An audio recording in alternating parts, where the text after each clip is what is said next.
Introductory of the Power of Concentration. We all know that in order to accomplish a certain thing we must concentrate. It is of the utmost value to learn how to concentrate.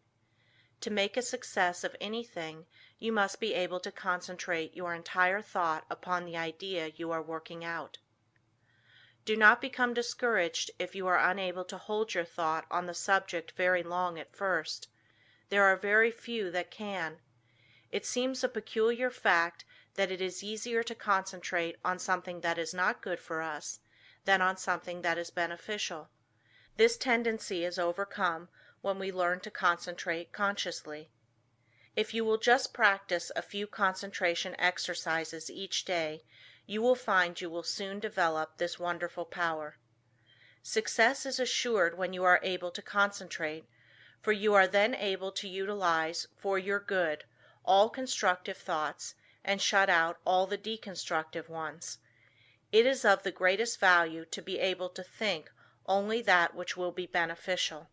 Did you ever stop to think what an important part your thoughts, concentrated thoughts, play in your life? This book shows their far-reaching and all-abiding effects. These lessons you will find very practical. The exercises I have thoroughly tested. They are arranged so that you will notice an improvement from the very start, and this will give you encouragement. They point out ways in which you can help yourself. Man is a wonderful creature, but he must be trained and developed to be useful. A great work can be accomplished by every man if he can be awakened to do his very best. But the greatest man would not accomplish much if he lacked concentration and effort. Dwarfs can often do the work of giants when they are transformed by the almost magic power of great mental concentration, but giants will only do the work of dwarfs when they lack this power. We accomplish more by concentration than by fitness. The man that is apparently best suited for a place does not always fill it best. It is the man that concentrates on its every possibility that makes an art of both his work and his life. All your real advancement must come from your individual effort. This course of lessons will stimulate and inspire you to achieve success. It will bring you into perfect harmony with the laws of success. It will give you a firmer hold on your duties and responsibilities. The methods of thought concentration given in this work, if put into practice, will open up interior avenues that will connect you with the everlasting laws of being and their exhaustless foundation of unchangeable truth. As most people are very different, it is impossible to give instructions that will be of the same value to all. The author has endeavored in these lessons to awaken that within the soul which perhaps the book does not express. So study these lessons as a means of awakening and training that which is within yourself. Let all your acts and thoughts have the intensity and power of concentration. To really get the full benefit of these lessons, you should read a page, then close the book and thoughtfully recall its ideas. If you will do this, you will soon cultivate a concentrated mental habit, which will enable you to read with ordinary rapidity and remember all that you read. End of Introductory. Lessons 1 and 2 of the Power of Concentration. Lesson 1. Concentration finds the way. Everyone has two natures. One wants us to advance and the other wants to pull us back. The one that we cultivate and concentrate on decides what we are at the end. Both natures are trying to gain control. The will alone decides the issue. A man by one supreme effort of the will may change his whole career and almost accomplish miracles. You may be that man. You can be, if you will to be, for will can find a way or make one. I could easily fill a book of cases where men plodding along in a matter-of-fact way were all at once aroused, and as if awakening from a slumber, they developed the possibilities within them, and from that time on were different persons. You alone can decide when the turning point will come. It is a matter of choice whether we allow our diviner self to control us, or whether we will be controlled by the brute within us. No man has to do anything he does not want to do. He is therefore the director of his life if he wills to be. What we are to do is the result of our training. We are like putty, and can be completely controlled by our willpower. Habit is a matter of acquirement. You hear people say, "He comes by this or that naturally, a chip off the old block," meaning that he is the only one doing what his parents did. This is quite often the case, but there is no reason for it, for a person can break a habit just the moment he masters the "I will." A man may have been a good-for-nothing all his life up to this very minute, but from this time on he begins to amount to something. Even old men have suddenly changed and accomplished wonders. "I lost my opportunity," says one. That may be true, but by sheer force of will we can find a way to bring us another opportunity. There is no truth in the saying that opportunity knocks at our door but once in a lifetime. The fact is, opportunity never seeks us. We must seek it. What usually turns out to be one man's opportunity was another man's loss. In this day, one man's brain is matched against another's. It is often the quickness of brain action that determines the result. One man thinks, "I will do it," but while he procrastinates, the other goes ahead and does the work. They both have the same opportunity. The one will complain of his lost chance, but it should teach him a lesson, and it will, if he is seeking the path that leads to success. Many persons read good books, but they say they do not get much good out of them. They do not realize that all any book or any lesson course can do is to awaken them to their possibilities, to stimulate them to use their willpower. You may teach a person from now until doomsday, but that person will only know what he learns himself. You can lead him to the fountain, but you can't make him drink. One of the most beneficial practices I know of is that of looking for the good in everyone and everything, for there is good in all things. We encourage a person by seeing his good qualities, and we also help ourselves by looking for them. We gain their good wishes, a most valuable asset sometimes. We get back what we give out. The time comes when most all of us need encouragement, need buoying up. So form the habit of encouraging others, and you will find it a wonderful tonic for both those encouraged and yourself, for you will get back encouraging and uplifting thoughts. Life furnishes us the opportunity to improve, but whether we do it or not depends upon how near we live up to what is expected of us. The first of each month, a person should sit down and examine the progress he has made. If he has not come up to expectations, he should discover the reason, and by extra exertion measure up to what is demanded next time. Every time that we fall behind what we plan to do, we lose just so much, for that time is gone forever.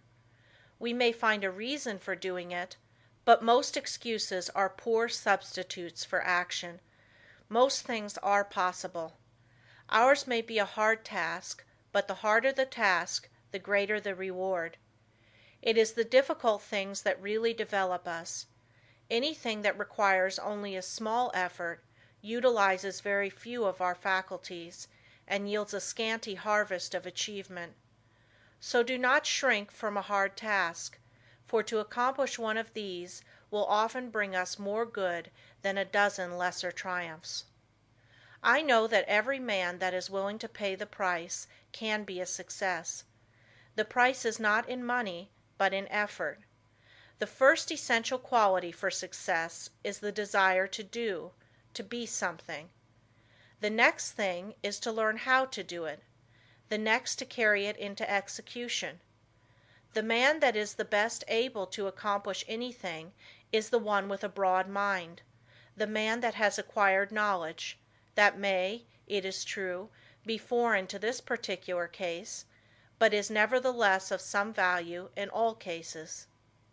So the man that wants to be successful must be liberal. He must acquire all the knowledge that he can.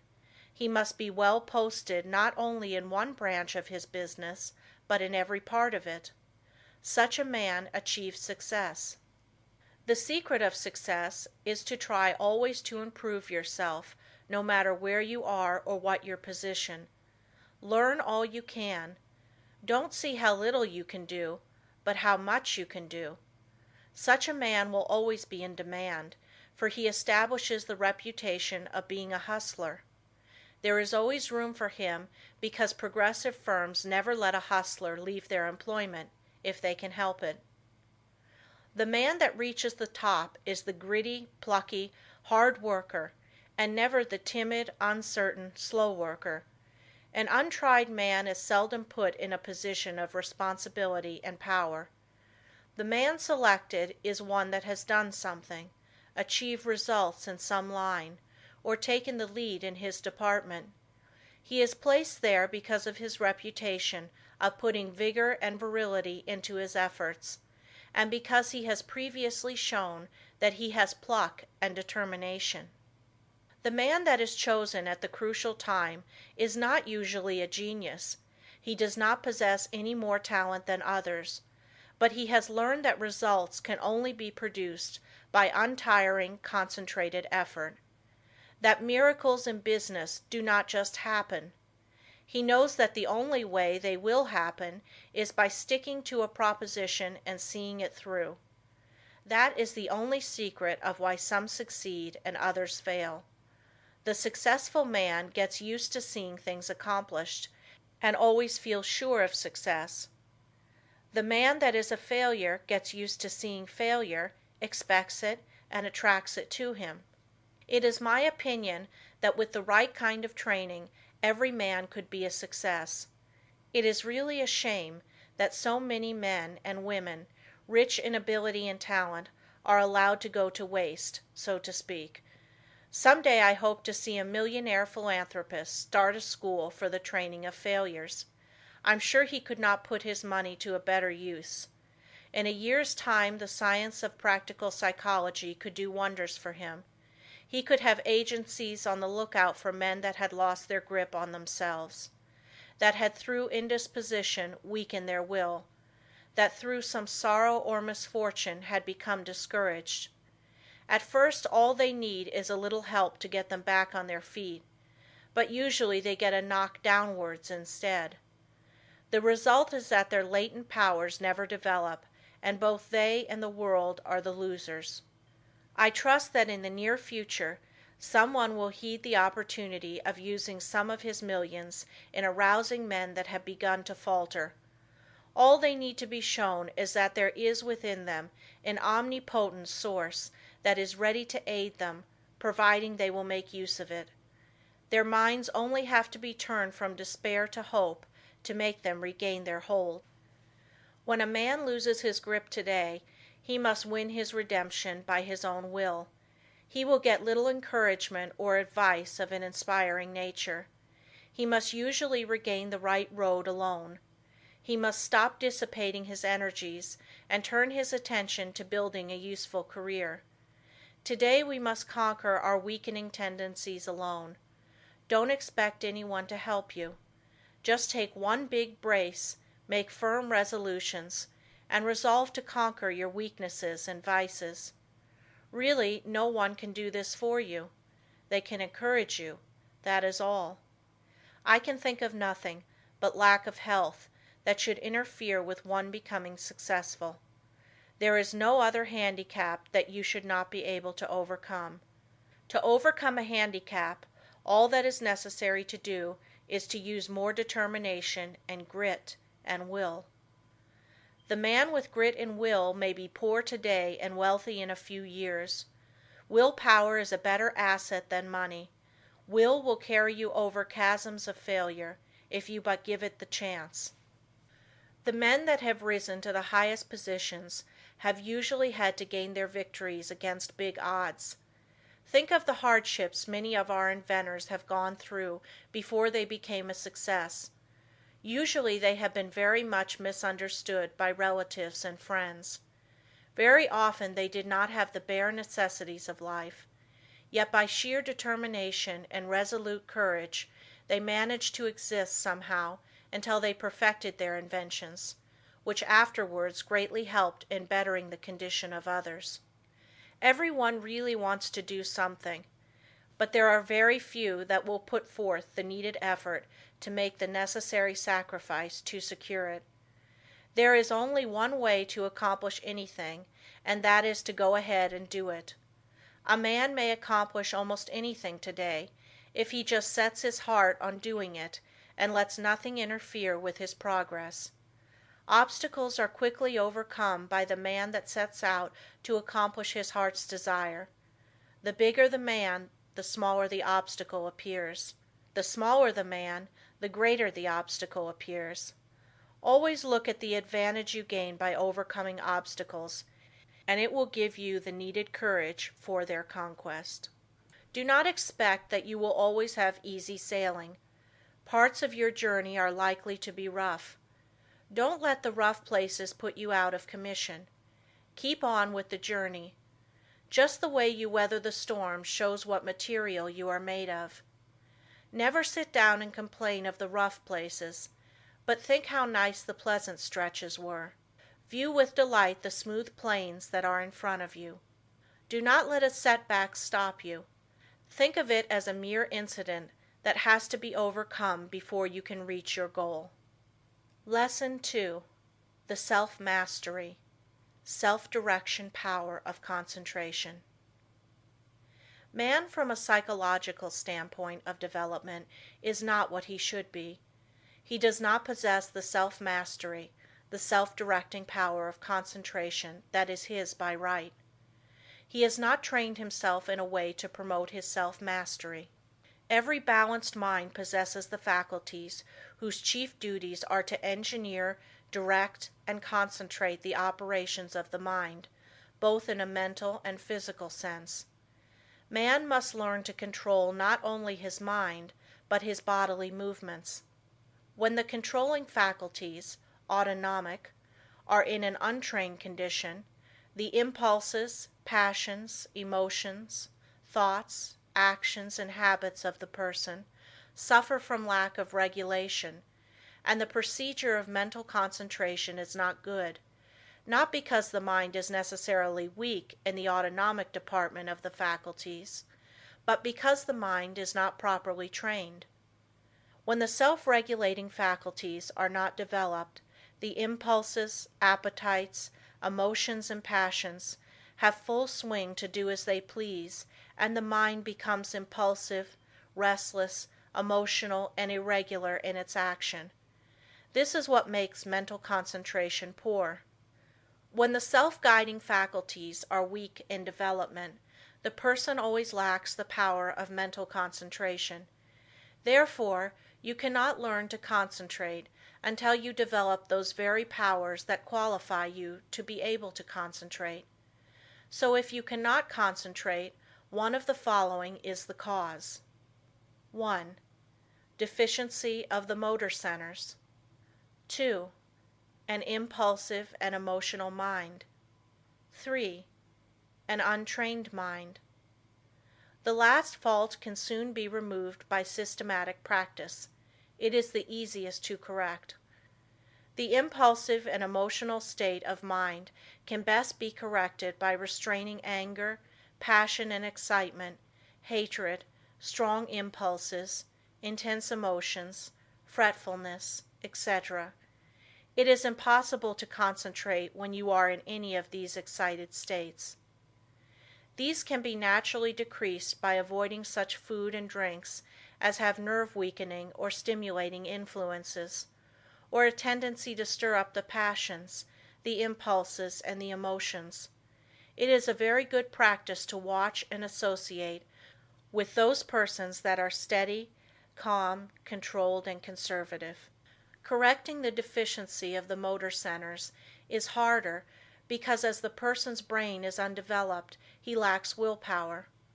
To cure this takes some time. Persons so afflicted may benefit by reading and studying my course, The Master Mind. to be published by Advanced Thought Publishing Corporation, Chicago, Illinois. Many have the idea that when they get into a negative state they are concentrating, but this is not so. They may be meditating, though not concentrating. Those that are in a negative state a good deal of the time cannot, as a rule, concentrate very well. They develop instead abstraction of the mind, or absence of mind. Their power of concentration becomes weaker, and they find it difficult to concentrate on anything. They very often injure the brain if they keep up this state. To be able to concentrate you must possess strength of mind. The person that is feeble-minded cannot concentrate his mind, because of lack of will. The mind that cannot center itself on a special subject or thought is weak. Also the mind that cannot draw itself from a subject or thought is weak. But the person that can center his mind on any problem, no matter what it is, and remove any unharmonious impressions, has strength of mind. Concentration, first, last, and all of the time, means strength of mind. Through concentration a person is able to collect and hold his mental and physical energies at work. A concentrated mind pays attention to thoughts, words, acts, and plans. The person who allows his mind to roam at will never accomplish a great deal in the world. He wastes his energies. If you work, think, talk, and act aimlessly, and allow your brain to wander from your subject to foreign fields, you will not be able to concentrate. You concentrate the moment when you say, "I want to," "I can," "I will." Some mistakes some people make. If you waste your time reading sensational stories or worthless newspaper items, you excite the impulsive and the emotional faculties, and this means you are weakening your power of concentration.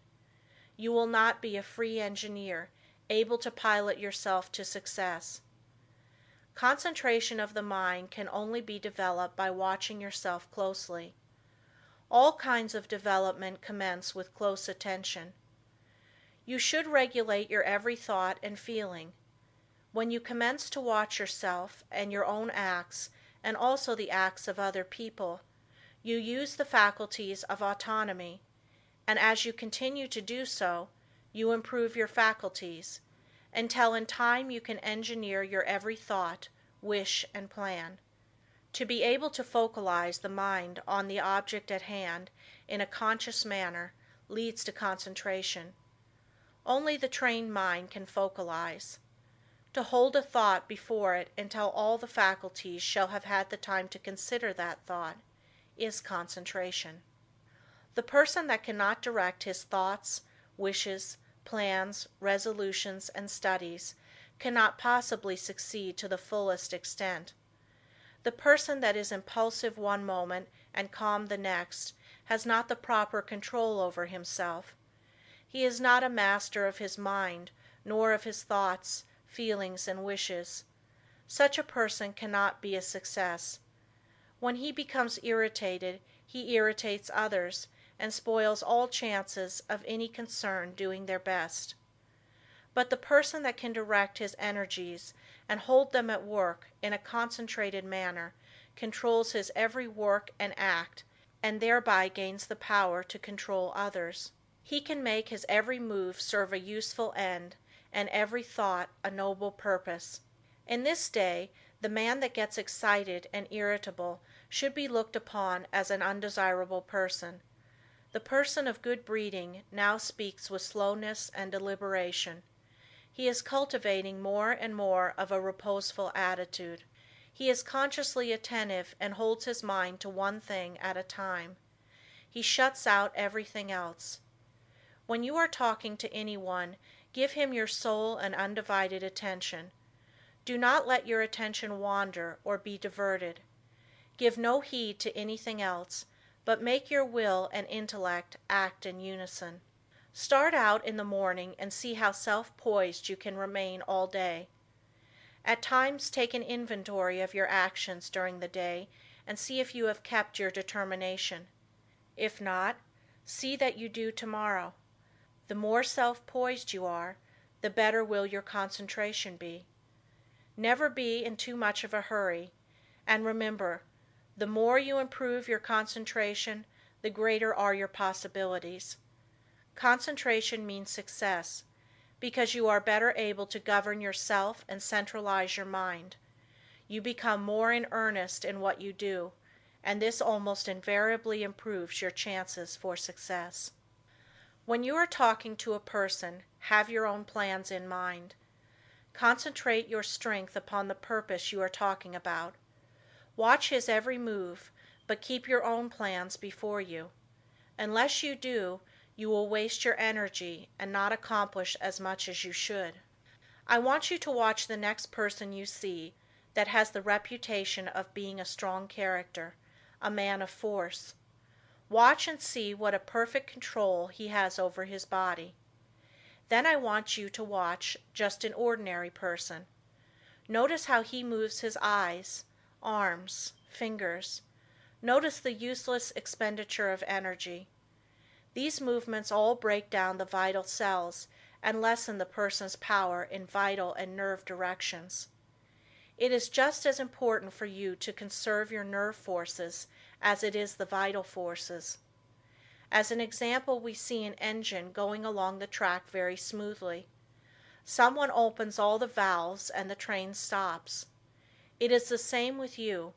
If you want to use your full amount of steam, you must close your valves and direct your power of generating mental steam toward one end. Center your mind on one purpose, one plan, one transaction. There is nothing that uses up nerve force so quickly as excitement. This is why an irritable person is never magnetic. He is never admired or loved. He does not develop those finer qualities that a real gentleman possesses. Anger, sarcasm, and excitement weaken a person in this direction. The person that allows himself to get excited will become nervous in time, because he uses up his nerve forces and his vital energies. The person that cannot control himself and keep from becoming excited cannot concentrate. When the mind can properly concentrate, all the energy of every microscopic cell is directed into one channel, and then there is a powerful personal influence generated. Everyone possesses many millions of little trembling cells, and each one of these has a center where life and energy are stored up and generated. If this energy is not wasted but conserved and controlled, this person is influential, but when it is the opposite, he is not influential or successful. Just as it is impossible for a steam engine to run with all its valves open, so it is impossible for you to waste your energy and run at your top speed. Each neuron in the gray layers of the brain is a psychic center of thought and action. Each one is pulsating in intelligent force of some kind. And when this force, your thoughts and motions, are kept in check by a conservative, systematic, and concentrated mind, the result will be magnetism, vitality, and health. The muscles, bones, ligaments, feet, hands, and nerves, etc., are agents for carrying out the mandates of the mind. The sole purpose of the volitional faculties is to move the physical mechanism as the energy travels along the wires of nerves and muscles. Just for that reason, if you throw a voluntary control over these messages, impulses, thoughts, emotions, physical movements, and over these physical instruments, you develop your faculties of self-mastery. And to the extent you succeed here, in proportion will you develop the power of concentration. Any exercise or work that excites the mind, stimulates the senses, calls the emotions and appetites into action, confuses, terrifies, or emotionalizes, weakens the power of concentration. This is why all kind of excitement is bad. This is the reason why persons who drink strong drinks, who allow themselves to get into fits of temper, who fight, who eat stimulating food, who sing and dance and thus develop their emotions, who are sudden, vehement, and emotional, lack the power to concentrate. But those whose actions are slower and directed by their intelligence develop concentration. Sometimes dogmatic, willful, excitable persons can concentrate, but it is spasmodic, erratic concentration, instead of controlled and uniform concentration. Their energy works by spells. Sometimes they have plenty, other times very little. It is easily excited, easily wasted. The best way to understand it is to compare it with the discharge of a gun. If the gun goes off when you want it to, it accomplishes the purpose. But if it goes off before you are ready for it, you will not only waste ammunition, but it is also likely to do some damage. That is just what most persons do. They allow their energy to explode, thus not only wasting it, but endangering others. They waste their power, their magnetism, and so injure their chance of success. Such persons are never well liked, and never will be until they gain control over themselves. It will be necessary for them to practice many different kinds of concentration exercises, and to keep them up for some time. They must completely overcome their sudden erratic thoughts, and regulate their emotions and movements. They must from morning to night train the mind to be steady and direct, and keep the energies at work. The lower area of the brain is the storehouse of the energy. Most all persons have the dynamic energy they need if they would concentrate on it. They have the machine, but they must also have the engineer, or they will not go very far. The engineer is the self-regulating, directing power. The person that does not develop his engineering qualities will not accomplish much in life. The good engineer controls his every act. All work assists in development. By what you do, you either advance or degenerate. This is a good idea to keep always in mind. When you are uncertain whether you should do something or not, just think whether by doing it you will grow or deteriorate, and act accordingly. I am a firm believer in work when you work and play when you play. When you give yourself up to pleasure, you can develop concentration by thinking of nothing else but pleasure. When your mind dwells on love, think of nothing but this, and you will find you can develop a more intense love than you ever had before. When you concentrate your mind on the you, or real self, and its wonderful possibilities, you develop concentration and a higher opinion of yourself. By doing this systematically, you develop much power, because you cannot be systematic without concentrating on what you are doing. When you walk out into the country and inhale the fresh air, studying vegetation, trees, etc., you are concentrating. When you see that you are at your place of business at a certain time each morning, you are developing steadiness of habit and becoming systematic. If you form the habit of being on time one morning, a little late the next, and still later the following one, you are not developing concentration. But whenever you fix your mind on a certain thought and hold your mind on it at successive intervals, you develop concentration. If you hold your mind on some chosen object, you centralize your attention, just like the lens of the camera centralizes on a certain landscape. Therefore, always hold your mind on what you are doing, no matter what it is. Keep a careful watch over yourself, for unless you do, your improvement will be very slow. Practice inhaling long, deep breaths, not simply for the improvement of health, although that is no small matter, but also for the purpose of developing more power, more love, more life. All work assists in development.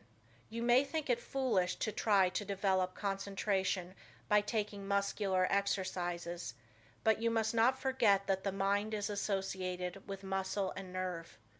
When you steady your nerves and muscles, you steady your mind, but let your nerves get out of order and your mind will become erratic, and you will not possess the power of direction, which, in other words, is concentration.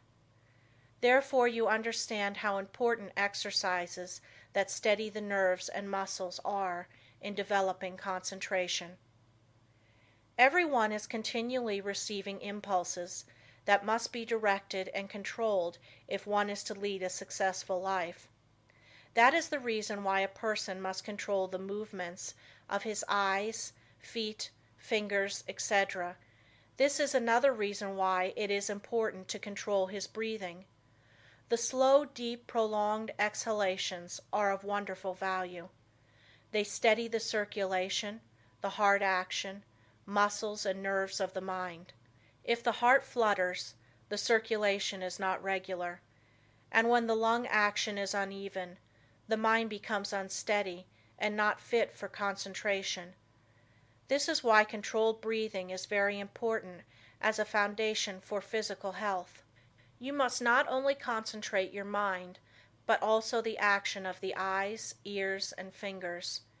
Each of these contain miniature minds that are controlled by the master engineer. You will develop much quicker if you thoroughly realize this. If you have ever associated with big men or read their biographies, you will find that they usually let the others do the talking. It is much easier to talk than it is to listen. There is no better exercise for concentration than to pay close attention when someone is talking. Besides learning from what they have to say, you may develop both mental and physical concentration. When you shake hands with someone, just think of your hand as containing hundreds of individual minds, each having an intelligence of its own. When you put this feeling into your handshake, it shows personality. When you shake hands in a listless way, it denotes timidity, lack of force, and power of personality. When the hand grip is very weak and stiff, the person has little love in his nature, no passion, and no magnetism. When the handshake is just the opposite, you will find that the nature is also. The loveless person is non-magnetic, and he shows that he is by his non-magnetic handshake. When two developed souls shake hands, their clasps are never light. There is a thrill that goes through both when the two currents meet. Love arouses the opposite currents of the positive and negative natures.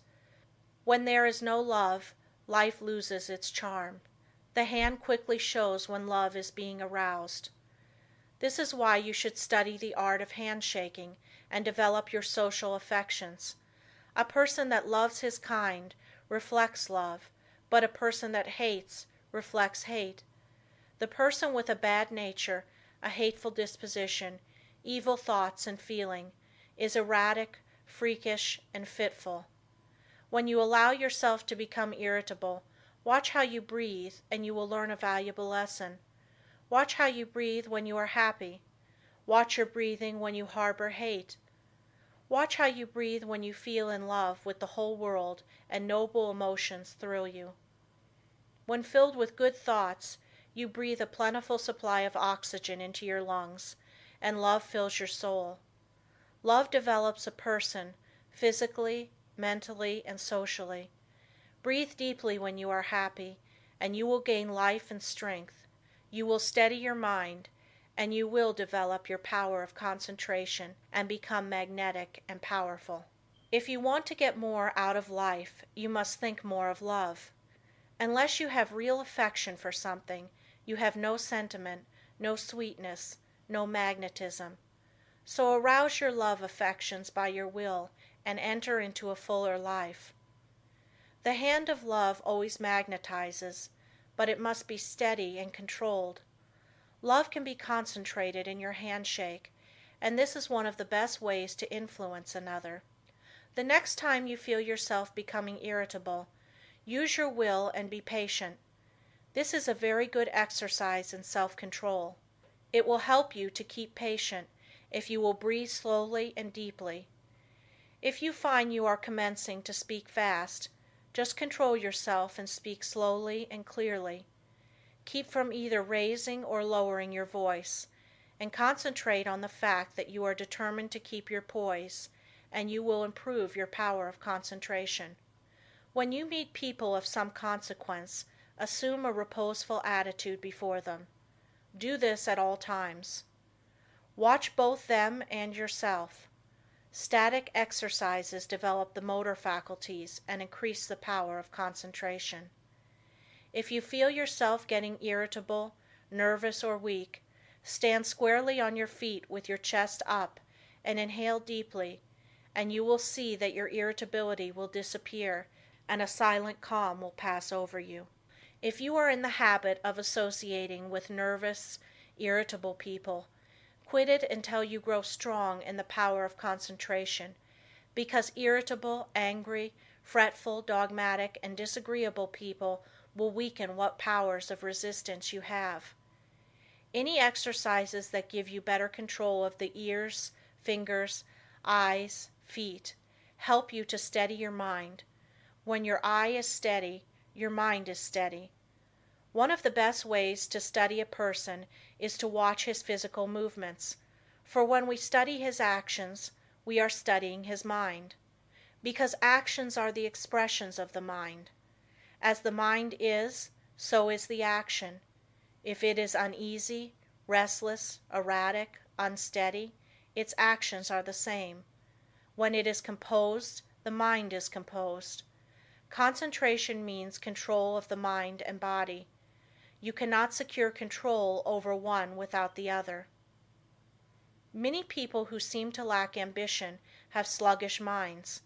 They are steady, patient, and seemingly have good control, but this does not say they are able to concentrate. These people are indolent, inactive, slow, and listless because they lack energy. They do not lose control because they have little force to control. They have no temper, and it therefore cannot disturb them. Their actions are steady because they possess little energy.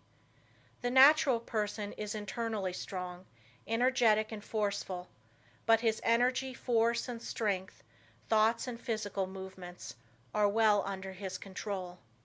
If a person does not have energy, both mental and physical, he must develop it. If he has energy which he cannot direct and hold to a point, he must learn to do so.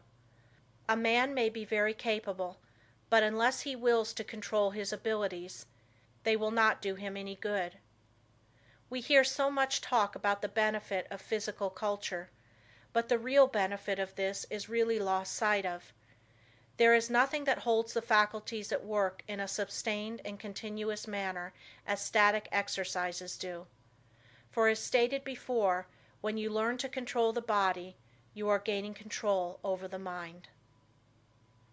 End of Lesson 2. Lessons 3 and 4 of The Power of Concentration. Lesson 3. How to gain what you want through concentration.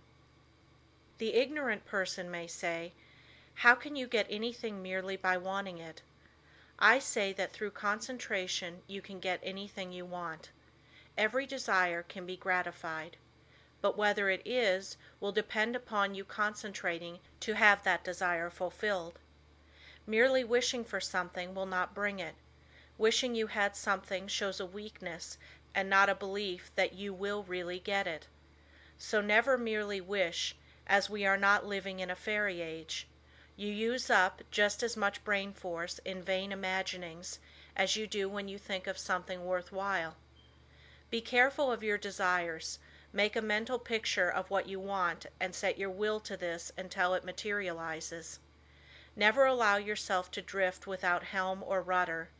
Know what you want to do and strive with all your might to do it, and you will succeed. Feel that you can accomplish anything you undertake. Many undertake to do things, but feel when they start they are going to fail, and they usually do. I will give an illustration. A man goes to a store for an article. The clerk says, "I'm sorry, we do not have it." But the man that is determined to get that thing inquires if he does not know where he can get it. Again receiving an unsatisfactory answer, the determined buyer consults the manager, and finally he finds where the article can be bought. That is the whole secret of concentrating on getting what you want. And remember, your soul is a center of all power, and you can accomplish what you will to. "I'll find a way or make one" is the spirit that wins. I know a man that is now head of a large bank. He started there as a messenger boy. His father had a button made for him with a P on it and put it on his coat. He said, "Son, that P is a reminder that some day you are to be the president of your bank. I want you to keep this thought in your mind. Every day do something that will put you nearer your goal." Each night after supper he would say, "Son, what did you do today?" In this way the thought was always kept in mind. He concentrated on becoming president of that bank, and he did. His father told him never to tell anyone what the P stood for. A good deal of fun was made of it by his associates, and they tried to find out what it stood for, but they never did until he was made president, and then he told the secret. Don't waste your mental powers in wishes. Don't dissipate your energies by trying to satisfy every whim. Concentrate on doing something really worthwhile. The man that sticks to something is not the man that fails. Power to him who power exerts. Emerson. Success today depends largely on concentrating on the interior law of force, for when you do this you awaken those thought powers or forces which when used in business ensures permanent results. Until you are able to do this you have not reached your limit in the use of your forces. This great universe is interwoven with myriads of forces. You make your own place, and whether it is important depends upon you. Through the indestructible and unconquerable law you can in time accomplish all right things, and therefore do not be afraid to undertake whatever you really desire to accomplish and are willing to pay for in effort. Anything that is right is possible. That which is necessary will inevitably take place. If something is right, it is your duty to do it, though the whole world thinks it to be wrong. God and one are always a majority, or in plain words, that omnipotent interior law which is God, and the organism that represents you, is able to conquer the whole world if your cause is absolutely just. Don't say, "I wish I was a great man." You can do anything that is proper and you want to do. Just say, "You can," "You will," "You must." Just realize this and the rest is easy. You have the latent faculties and forces to subdue anything that tries to interfere with your plans. Let the troubles and responsibilities of life come thick and fast. I am ready for them. My soul is unconquerable. I represent the infinite law of force, or of all power. This God within is my all-sufficient strength and ever-present help in time of trouble. The more difficulties, the greater its triumphs through me. The harder my trials, the faster I go in the development of my inherent strength. Let all else fail me. This interior reliance is all-sufficient. The right must prevail. I demand wisdom and power to know and follow the right. My higher self is all-wise. I now draw nearer to it. Lesson 4. Concentration, the silent force that produces results in all business. I want you first to realize how powerful thought is. A thought of fear has turned a person's hair gray in a night. A prisoner condemned to die was told that if he would consent to an experiment and live through it, he would be freed. He consented. They wanted to see how much blood a person could lose and still live. They arranged that blood would apparently drop from a cut made in his leg. The cut made was very slight, from which practically no blood escaped. The room was darkened, and the prisoner thought the dropping he heard was really coming from his leg. The next morning he was dead through mental fear. The two above illustrations will give you a little idea of the power of thought. To thoroughly realize the power of thought is worth a great deal to you. Through concentrated thought power you can make yourself whatever you please. By thought you can greatly increase your efficiency and strength. You are surrounded by all kinds of thoughts, some good, others bad, and you are sure to absorb some of the latter if you do not build up a positive mental attitude. If you will study the needless moods of anxiety, worry, despondency, discouragement, and others that are the result of uncontrolled thoughts, you will realize how important the control of your thoughts are. Your thoughts make you what you are. When I walk along the street and study the different people's faces, I can tell how they spent their lives. It all shows in their faces, just like a mirror reflects their physical countenances. In looking in those faces, I cannot help thinking how most of the people you see have wasted their lives. The understanding of the power of thought will awaken possibilities within you that you never dreamed of. Never forget that your thoughts are making your environment, your friends, and as your thoughts change, these will also. Is this not a practical lesson to learn? Good thoughts are constructive. Evil thoughts are destructive. The desire to do right carries with it a great power. I want you to thoroughly realize the importance of your thoughts and how to make them valuable, to understand that your thoughts come to you over invisible wires and influence you. If your thoughts are of a high nature, you become connected with people of the same mental caliber, and you are able to help yourself. If your thoughts are tricky, you will bring tricky people to deal with you, who will try to cheat you. If your thoughts are right kind, you will inspire confidence in those with whom you are dealing. As you gain the goodwill of others, your confidence and strength will increase.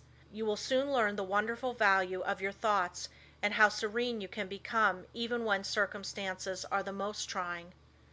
Such thoughts of right and goodwill bring you into harmony with people that amount to something in the world and that are able to give you help if you should need it, as nearly everyone does at times. You can now see why it is so important to concentrate your thoughts in the proper channels. It is very necessary that people should have confidence in you. When two people meet, they have not the time to look each other up. They accept each other according to instinct, which can usually be relied on. You meet a person and his attitude creates a suspicion in you. The chances are you cannot tell why, but something tells you, have no dealings with him, for if you do, you will be sorry. Thoughts produce actions. Therefore, be careful of your thoughts. Your life will be molded by the thoughts you have. A spiritual power is always available to your thought, and when you are worthy you can attract all the good things without a great effort on your part.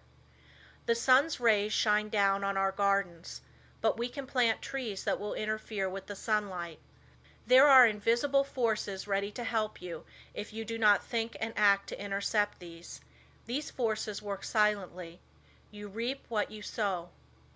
You have concentrated within powers that, if developed, will bring you happiness greater than you can even imagine. Most people go rushing through life, literally driving away the very things they seek. By concentration you can revolutionize your life, accomplish infinitely more, and without a great effort. Look within yourself and you will find the greatest machine ever made. How to speak wisely. In order to speak wisely you must secure at least a partial concentration of the faculties and forces upon the subject at hand. Speech interferes with the focusing powers of the mind, as it withdraws the attention to the external, and therefore is hardly to be compared with the deep silence of the subconscious mind, where deep thoughts and the silent forces of high potency are evolved. It is necessary to be silent before you can speak wisely. The person that is really alert and well poised and able to speak wisely under trying circumstances is the person that has practiced in the silence. Most people do not know what the silence is, and think it is easy to go into the silence, but this is not so. In the real silence we become attached to that interior law and the forces become silent, because they are in a state of high potency, or beyond the vibratory sounds to which our external ears are attuned. He who desires to become above the ordinary should open up for himself the interior channels which lead to the absolute law of the Omnipotent. You can only do this by persistently and intelligently practicing thought concentration. Hold the thought. In silence, I will allow my higher self to have complete control. I will be true to my higher self. I will live true to my conception of what is right. I realize that it is to my self-interest to live up to my best. I demand wisdom so that I may act wisely for myself and others. In the next chapter I will tell you of the mysterious law which links all humanity together, by the powers of cooperative thought and chooses for us companionship and friends. End of Lesson 4. Lessons 5 and 6 of The Power of Concentration. Lesson 5. How concentrated thought links all humanity together. It is within your power to gratify your every wish. Success is the result of the way you think. I will show you how to think to be successful. The power to rule and attract success is within yourself. The barriers that shut these off from you are subject to your control. You have unlimited power to think, and this is the link that connects you with your omniscient source. Success is the result of certain moods of mind or ways of thinking. These moods can be controlled by you and produced at will. You have been evolved to what you are from a lowly atom because you possess the power to think. This power will never leave you, but will keep urging you on until you reach perfection. As you evolve, you create new desires, and these can be gratified. The power to rule lies within you. The barriers that keep you from ruling are also within you. These are the barriers of ignorance. Concentrated thought will accomplish seemingly impossible results and make you realize your fondest ambitions. At the same time that you break down barriers of limitation, new ambitions will be awakened. You begin to experience conscious thought constructions. If you will just realize that through deep concentration you become linked with thoughts of omnipotence, you will kill out entirely your belief in your limitations, and at the same time will drive away all fear and other negative and destructive thought forces which constantly work against you. In the place of these you will build up a strong assurance that your every venture will be successful. When you learn thus how to concentrate and reinforce your thought, you control your mental creations. They in turn help to mold your physical environment, and you become the master of circumstances and the ruler of your kingdom. It is just as easy to surround your life with what you want as it is with what you don't want. It is a question to be decided by your will. There are no walls to prevent you from getting what you want, providing you want what is right. If you choose something that is not right, you are in opposition to the omnipotent plans of the universe and deserve to fail. But if you will base your desires on justice and goodwill, you avail yourself of the helpful powers of universal currents, and instead of having a handicap to work against, can depend upon ultimate success, though the outward appearances may not at first be bright. Never stop to think of temporary appearances, but maintain an unfaltering belief in your ultimate success. Make your plans carefully, and see that they are not contrary to the idea of universal justice. The main thing for you to remember is to keep at bay the destructive and opposing forces of fear and anger and their satellites. There is no power so great as the belief which comes from the knowledge that your thought is in harmony with the divine law of thought and the sincere conviction that your cause is right. You may be able seemingly to accomplish results for a time, even if your cause is unjust, but the results will be temporary, and in time you will have to tear down your thought edifice and build on the true foundation of right. Plans that are not built on truth produce discordant vibrations and are therefore self-destructive. Never try to build until you can build right. It is a waste of time to do anything else.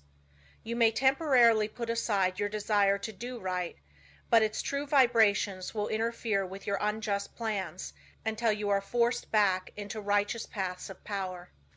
All just causes succeed in time, though temporarily they may fail. So if you should face the time when everything seems against you, quiet your fears, drive away all destructive thoughts, and uphold the dignity of your moral and spiritual life. Where there is a will, there is a way. The reason this is so is that the will can make a way if given the chance to secure the assistance of aiding forces. The more it is developed, the higher the way to which it will lead.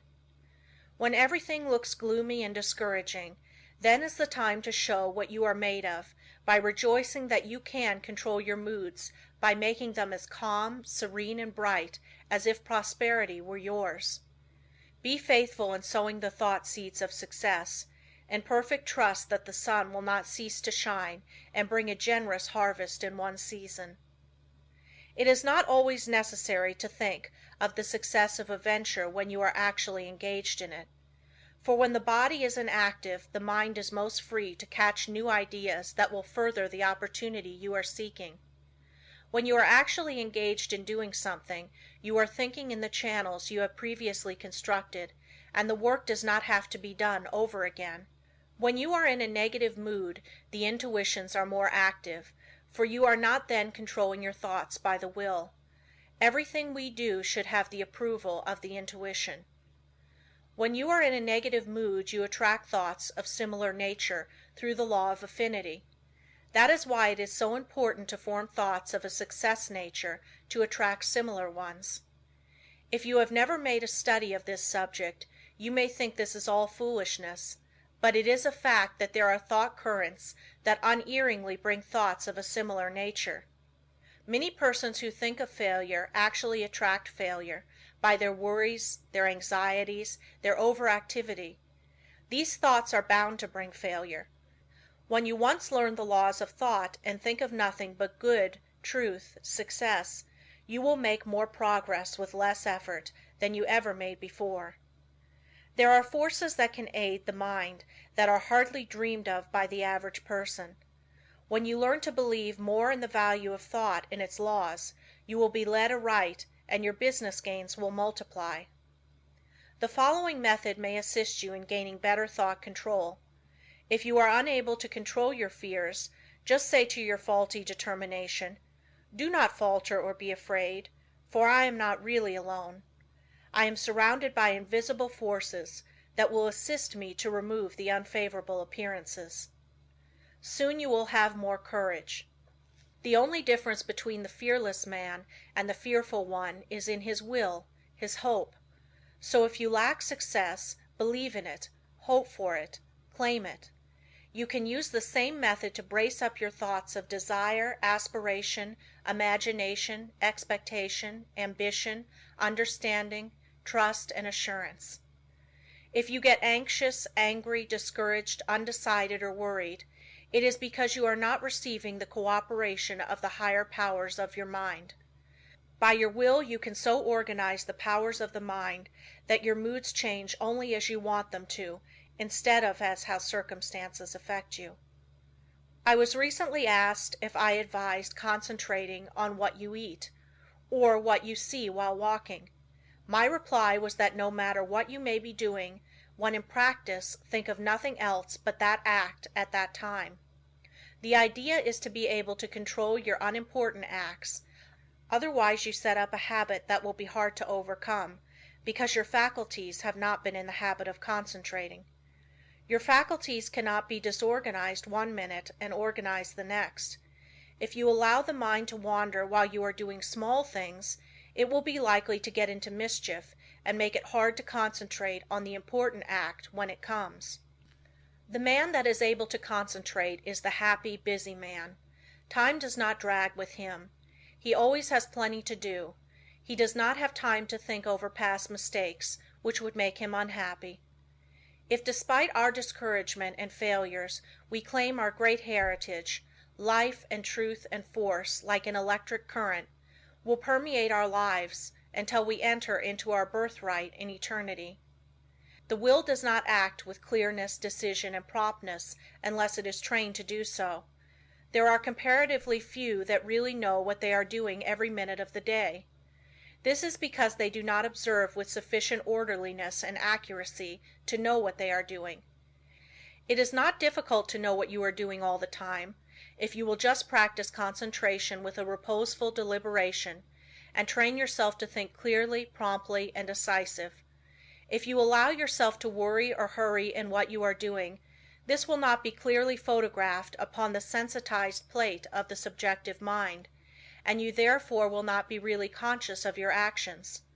So practice accuracy and concentration of thought, and also absolute truthfulness, and you will soon be able to concentrate. Lesson 6. The training of the will to do.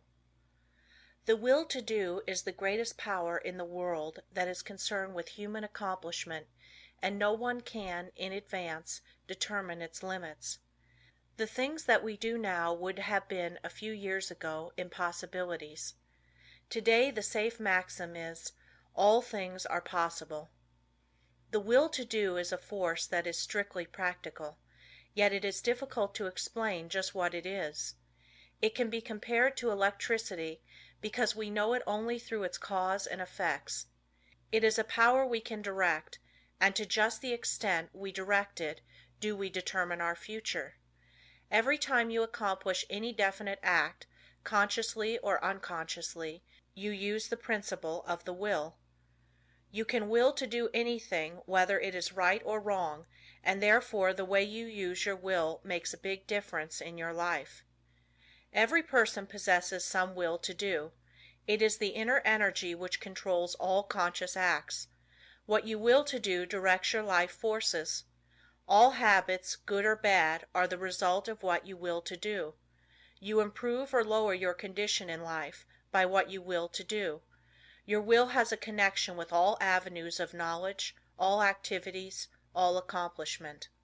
You probably know of cases where people have shown wonderful strength under some excitement, similar to the following. The house of a farmer's wife caught on fire. No one was around to help her move anything. She was a frail woman and ordinarily was considered weak. On this occasion she removed things from the house that it later took 3 men to handle. It was the will to do that she used to accomplish her task. Genius is but a will to do little things with infinite pains. Little things well done open the door of opportunity for bigger things. The will accomplishes its greater results through activities that grow out of great concentration in acquiring the power of voluntary attention to such an extent that we can direct it where we will, and hold it steadily to its task until our aim is accomplished. When you learn so to use it, your willpower becomes a mighty force. Almost everything can be accomplished through its proper use. It is greater than physical force because it can be used to control not only physical but mental and moral forces. There are very few that possess perfectly developed and balanced willpower, but those who do easily crush out their weak qualities. Study yourself carefully. Find out your greatest weaknesses and then use your willpower to overcome it. In this way eradicate your faults one by one until you have built up a strong character and personality. Rules for improvement. A desire arises. Now think whether this would be good for you. If it is not, use your willpower to kill out the desire, but on the other hand, if it is a righteous desire, summon all your willpower to your aid, crush all obstacles that confront you, and secure possession of the coveted good. Slowness in making decisions. This is a weakness of willpower. You know you should do something, but you delay doing it through lack of decision. It is easier not to do a certain thing than to do it, but conscience says to do it. The vast majority of persons are failures because of the lack of deciding to do a thing when it should be done. Those that are successful have been quick to grasp opportunities by making a quick decision. This power of will can be used to bring culture, wealth, and health. Some special pointers. For the next week try to make quicker decisions in your little daily affairs. Set the hour you wish to get up and arise exactly at the fixed time. Anything that you should accomplish, do on or ahead of time. You want, of course, to give due deliberation to weighty matters, but by making quick decisions on little things, you will acquire the ability to make quick decisions in bigger things. Never procrastinate. Decide quickly one way or the other, even at the risk of deciding wrong. Practice this for a week or two and notice your improvement. The lack of initiative. This too keeps many men from succeeding. They have fallen into the way of imitating others in all that they do. Very often we hear the expression, "He seems clever enough, but he lacks initiative." Life for them is one continuous grind. Day after day they go through the same monotonous round of duties. while those that are getting along are using their initiative to get greater fullness of life. There is nothing so responsible for poverty as this lack of initiative, this power to think and do for ourselves. You are as good as anyone. You have will power, and if you use it, you will get your share of the luxuries of life. So use it to claim your own. Don't depend on anyone else to help you. We have to fight our own battles. All the world loves a fighter, while the coward is despised by all. Every person's problems are different, so I can only say, analyze your opportunities and conditions and study your natural abilities. Form plans for improvement and then put them into operation. Now, as I have said before, don't just say, I'm going to do so and so, but carry your plan into execution. Don't make an indefinite plan, but a definite one, and then don't give up until your object has been accomplished. Put these suggestions into practice with true earnestness, and you will soon note astonishing results, and your whole life will be completely changed. An excellent motto for one of pure motives is, "Through my willpower I dare do what I want to." You will find this affirmation has a very strengthening effect. The spirit of perseverance. The spirit of stick-it-to-itiveness is one that wins. Many go just so far and then give up, whereas if they had persevered a little longer they would have won out. Many have much initiative, but instead of concentrating it into one channel they diffuse it through several, thereby dissipating it to such an extent that its effect is lost. Develop more determination, which is only the will to do, and when you start out to do something, stick to it until you get results. Of course, before starting anything you must look around and see what the finish leads to. You must select a road that will lead to somewhere, rather than nowhere. The journey must be productive of some kind of substantial results. The trouble with so many young men is that they launch enterprises without any end in sight. It is not so much the start as the finish of a journey that counts. Each little move should bring you nearer the goal which you planned to reach before the enterprise began. Lack of perseverance is nothing but the lack of the will to do. It takes the same energy to say, "I will continue," as to say, "I give up." Just the moment you say the latter you shut off your dynamo and your determination is gone. Every time you allow your determination to be broken you weaken it. Don't forget this. Just the instant you notice your determination beginning to weaken, concentrate on it and by sheer will power make it continue on the job.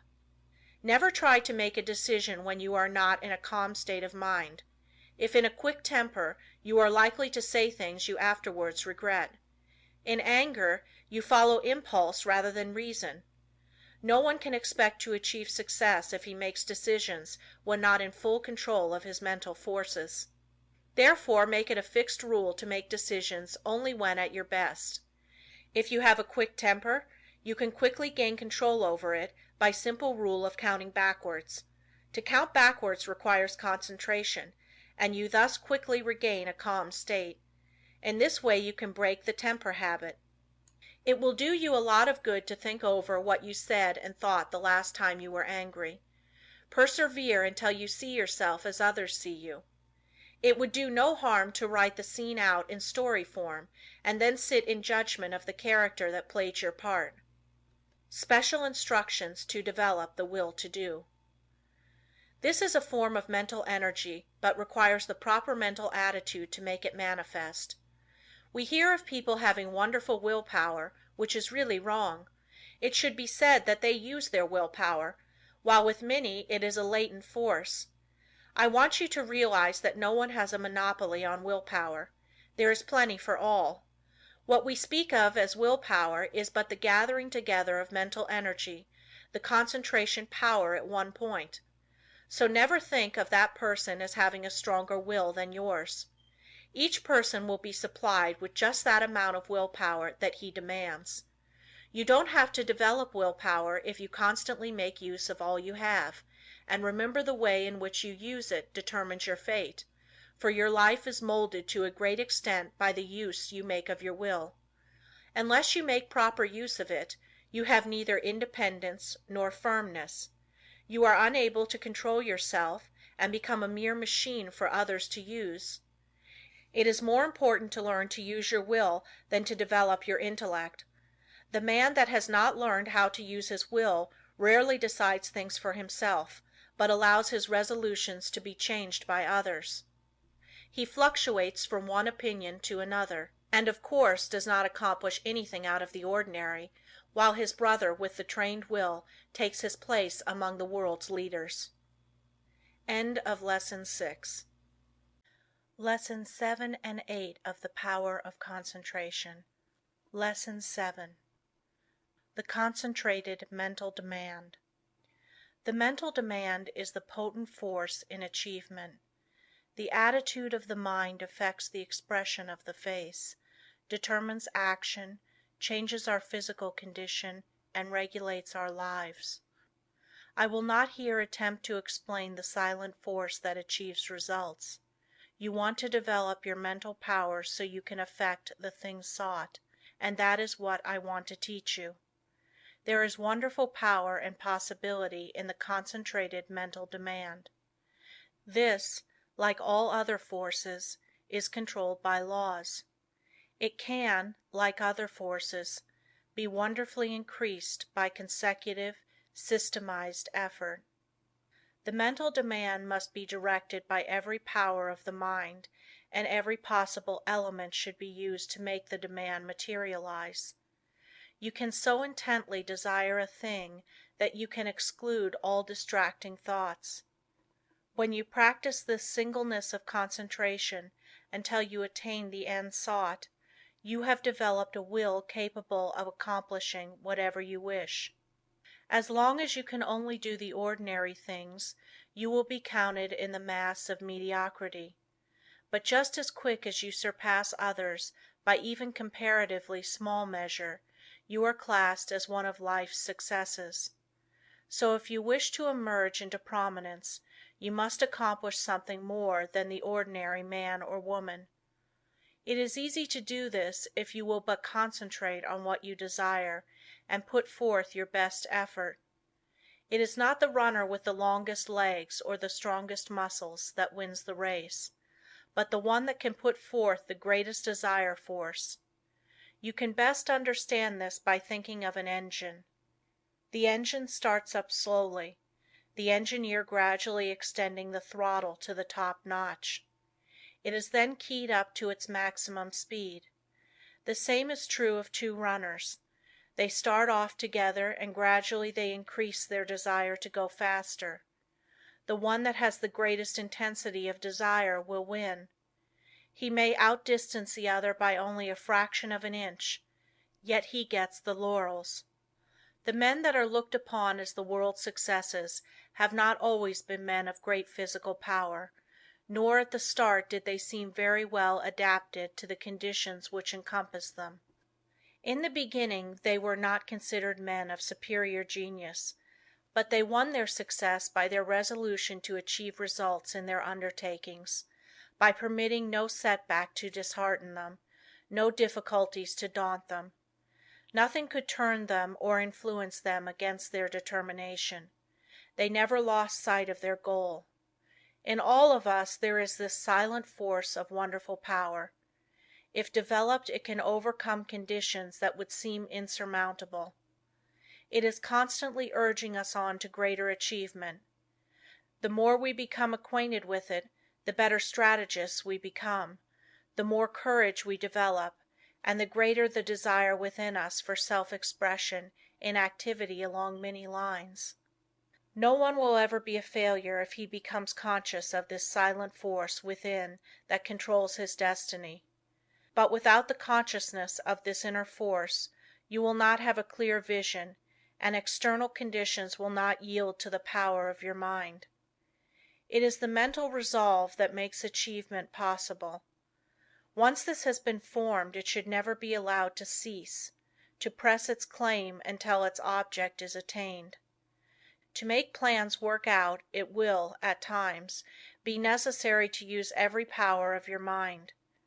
Patience, perseverance, and all the indomitable forces within one will have to be mustered and used with the greatest effectiveness. Perseverance is the first element of success. In order to persevere you must be ceaseless in your application.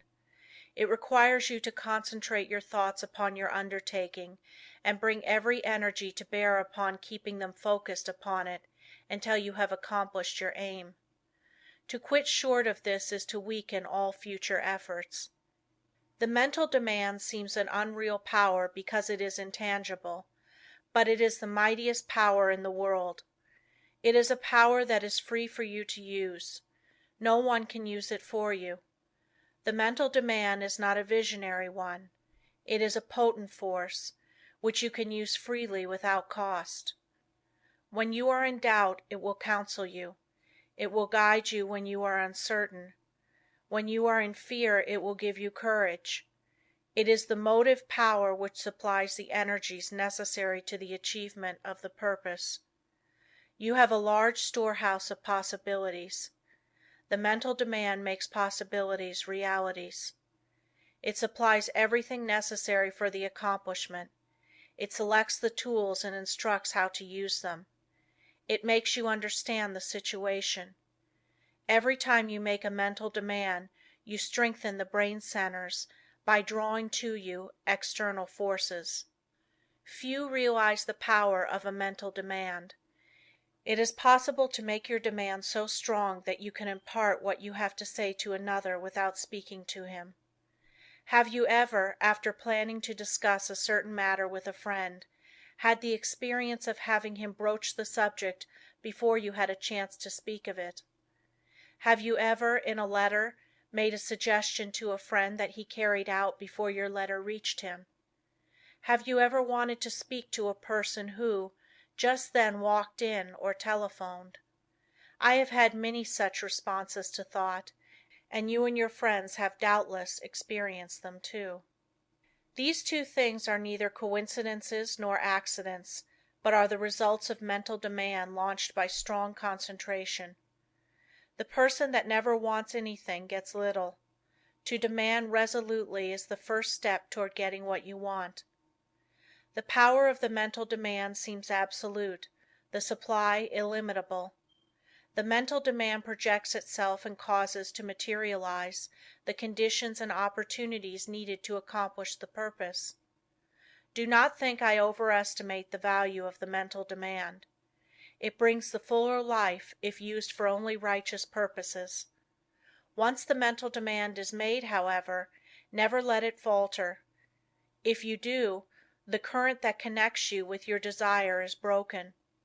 Take all the necessary time to build a firm foundation, so that there need not be even an element of doubt to creep in.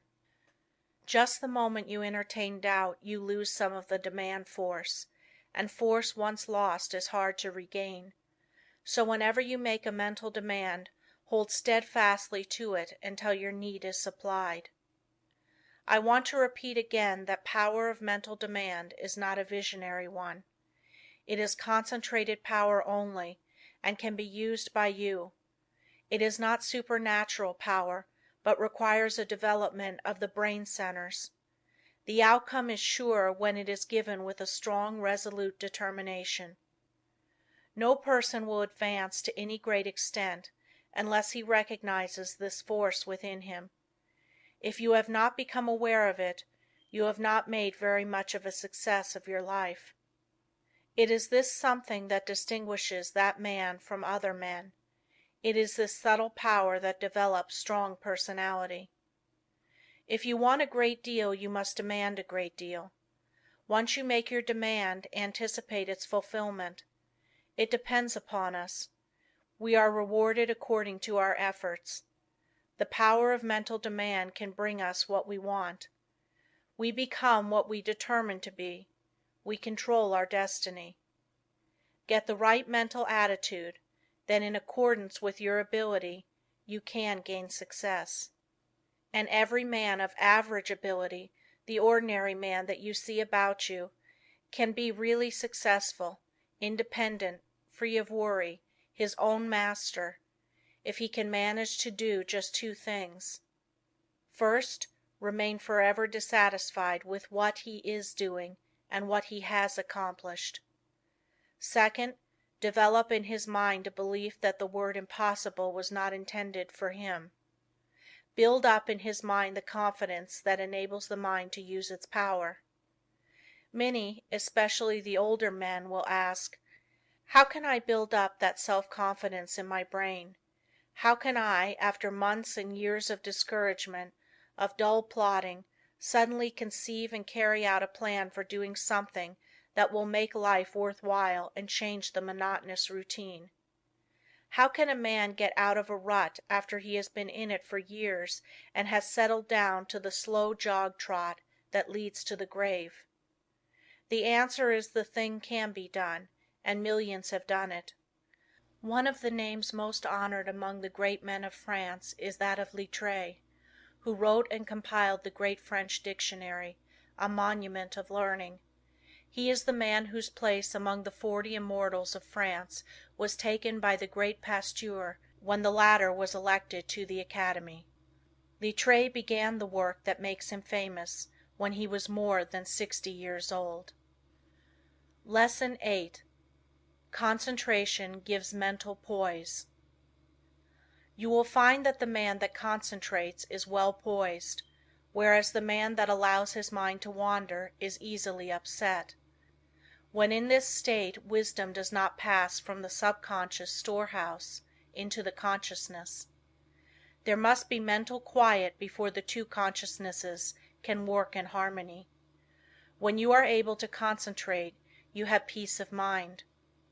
If you are in the habit of losing your poise, form the habit of reading literature that has a quieting power.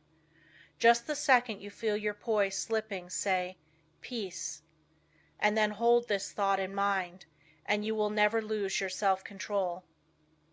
There cannot be perfect concentration until there is peace of mind. So keep thinking peace, acting peace, until you are at peace with all the world. For when once you have reached this state, there will be no trouble to concentrate on anything you wish. When you have peace of mind, you are not timid or anxious or fearful or rigid, and you will not allow any disturbing thought to influence you. You cast aside all fears and think of yourself as a spark of the Divine Being, as a manifestation of the one universal principle that fills all space and time. Think of yourself thus as a child of the Infinite, possessing infinite possibilities. Write on a piece of paper, "I have the power to do and to be whatever I wish to do and be." Keep this mentally before you, and you will find the thought will be of great help to you. The mistake of concentrating on your business while away. In order to be successful today, you must concentrate, but don't become a slave to concentration and carry your business cares home. Just as sure as you do, you will be burning the life forces at both ends, and the fire will go out much sooner than was intended. Many men become so absorbed in their business that when they go to church they do not hear the preacher because their minds are on their business. If they go to the theater they do not enjoy it because their business is on their minds. When they go to bed they think about business instead of sleep, and wonder why they don't sleep. This is the wrong kind of concentration and is dangerous. It is involuntary. When you are unable to get anything out of your mind it becomes unwholesome, as any thought held continuously causes weariness of the flesh. It is a big mistake to let a thought rule you instead of ruling it. He who does not rule himself is not a success. If you cannot control your concentration, your health will suffer. So never become so absorbed with anything that you cannot lay it aside and take up another. This is self-control. Concentration is paying attention to a chosen thought. Everything that passes before the eye makes an impression on the subconscious mind, but unless you pay attention to some certain thing, you will not remember what you saw. For instance, if you walk down a busy street without seeing anything that attracted your particular attention, you could not recall anything you saw. So you see only what attracts your attention. If you work, you only see and remember what you think about. When you concentrate on something, it absorbs your whole thought. Self-study valuable. Everyone has some habits that can be overcome by concentration. We will say, for instance, you are in the habit of complaining or finding fault with yourself or others, or imagining that you do not possess the ability of others, or feeling that you are not as good as someone else, or that you cannot rely on yourself, or harboring any similar thoughts or thoughts of weakness. These should be cast aside and instead thoughts of strength should be put in their place. Just remember every time you think of yourself as being weak, in some way you are making yourself so by thinking you are. Our mental conditions make us what we are. Just watch yourself and see how much time you waste in worrying, fretting, and complaining. The more of it you do, the worse off you are. Just the minute you are aware of thinking a negative thought, immediately change to a positive one. If you start to think of failure, change to thinking of success. You have the germ of success within you. Care for it the same as the setting hen broods over the eggs, and you can make it a reality. You can make those that you come in contact with feel as you do, because you radiate vibrations of the way you feel, and your vibrations are felt by others. When you concentrate on a certain thing, you turn all the rays of your vibrations on this. Thought is the directing power of all life's vibrations. If a person should enter a room with a lot of people and feel as if he were a person of no consequence, no one would know he was there unless they saw him, and even if they did, they would not remember seeing him, because they were not attracted towards him. But let him enter the room feeling he was magnetic and concentrating on this thought, others would feel his vibration. So remember the way you feel, you can make others feel. This is the law. Make yourself a concentrated dynamo from which your thoughts vibrate to others. Then you are a power in the world. Cultivate the art of feeling, for as I said before, you can only make others feel what you feel. If you will study all of the great characters of history, you will find that they were enthusiastic. First they were enthusiastic themselves, and then they could arouse others' enthusiasm. It is latent in everyone. It is a wonderful force when once aroused. All public men to be a success have to possess it. Cultivate it by concentration. Set aside some hour of the day wherein to hold rapt converse with the soul. Meditate with sincere desire and contrite heart, and you will be able to accomplish that which you have meditated on. This is the keynote of success. Think, speak, and act just as you wish to be, and you will be that which you wish to be. You are just what you think you are, and not what you may appear to be. You may fool others, but not yourself. You may control your life and actions just as you can control your hands. If you want to raise your hand, you must first think of raising it. If you want to control your life, you must first control your thinking. Easy to do, is it not? Yes, it is, if you will but concentrate on what you think about. For he only can that says he will. How can we secure concentration? To this question, the first and last answer must be, by interest and strong motive. The stronger the motive, the greater the concentration. Eustace Miller, M.D. The successful lives are the concentrated lives. The utterly helpless multitude that sooner or later have to be cared for by charity are those that were never able to concentrate, and who have become the victims of negative ideas. Train yourself so you will be able to concentrate your thought and develop your brain power and increase your mental energy, or you can be a slacker, a drifter, a quitter, or a sleeper. It all depends on how you concentrate or centralize your thoughts. Your thinking then becomes a fixed power, and you do not waste time thinking about something that would not be good for you. You pick out the thoughts that will be the means of bringing you what you desire, and they become a material reality. Whatever we create in the thought world will some day materialize. That is the law. Don't forget this.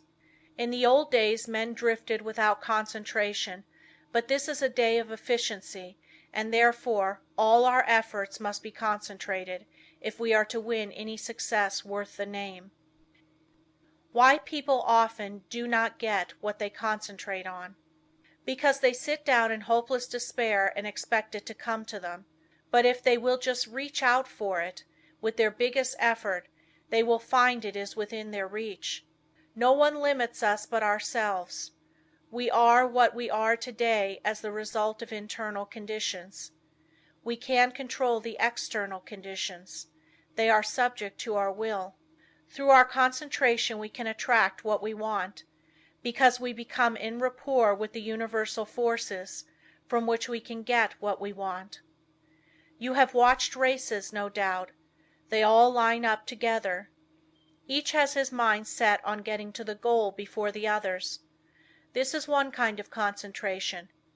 A man starts to think on a certain subject. He has all kinds of thoughts come to him, but by concentration he shuts out all these but the one he has chosen. Concentration is just a case of willing to do a certain thing and doing it. If you want to accomplish anything first, put yourself in a concentrating, reposeful, receptive, acquiring frame of mind.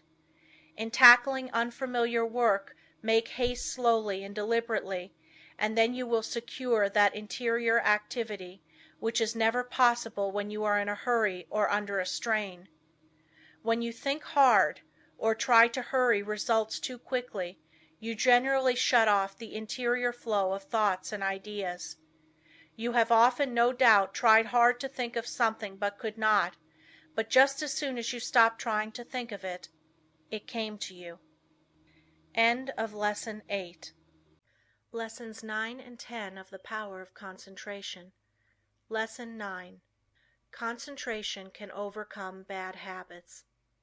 Habits make or break us to a far greater extent than we like to admit.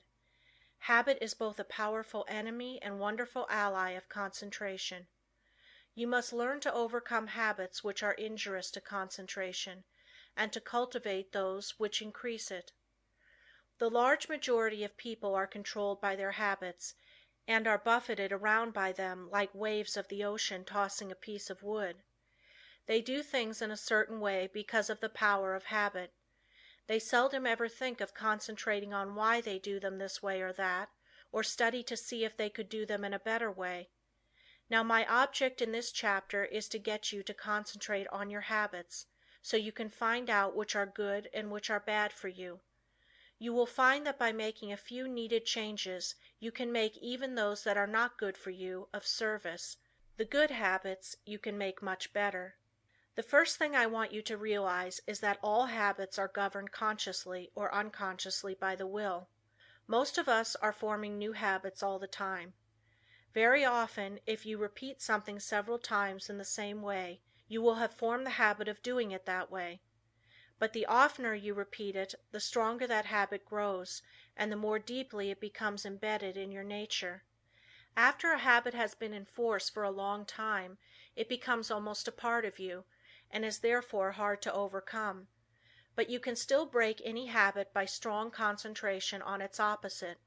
All our life, so far as it has definite form, is but a mass of habits, practical, emotional, and intellectual, systematically organized, for our weal or woe, and bearing us irresistibly toward our destiny, whatever the latter may be.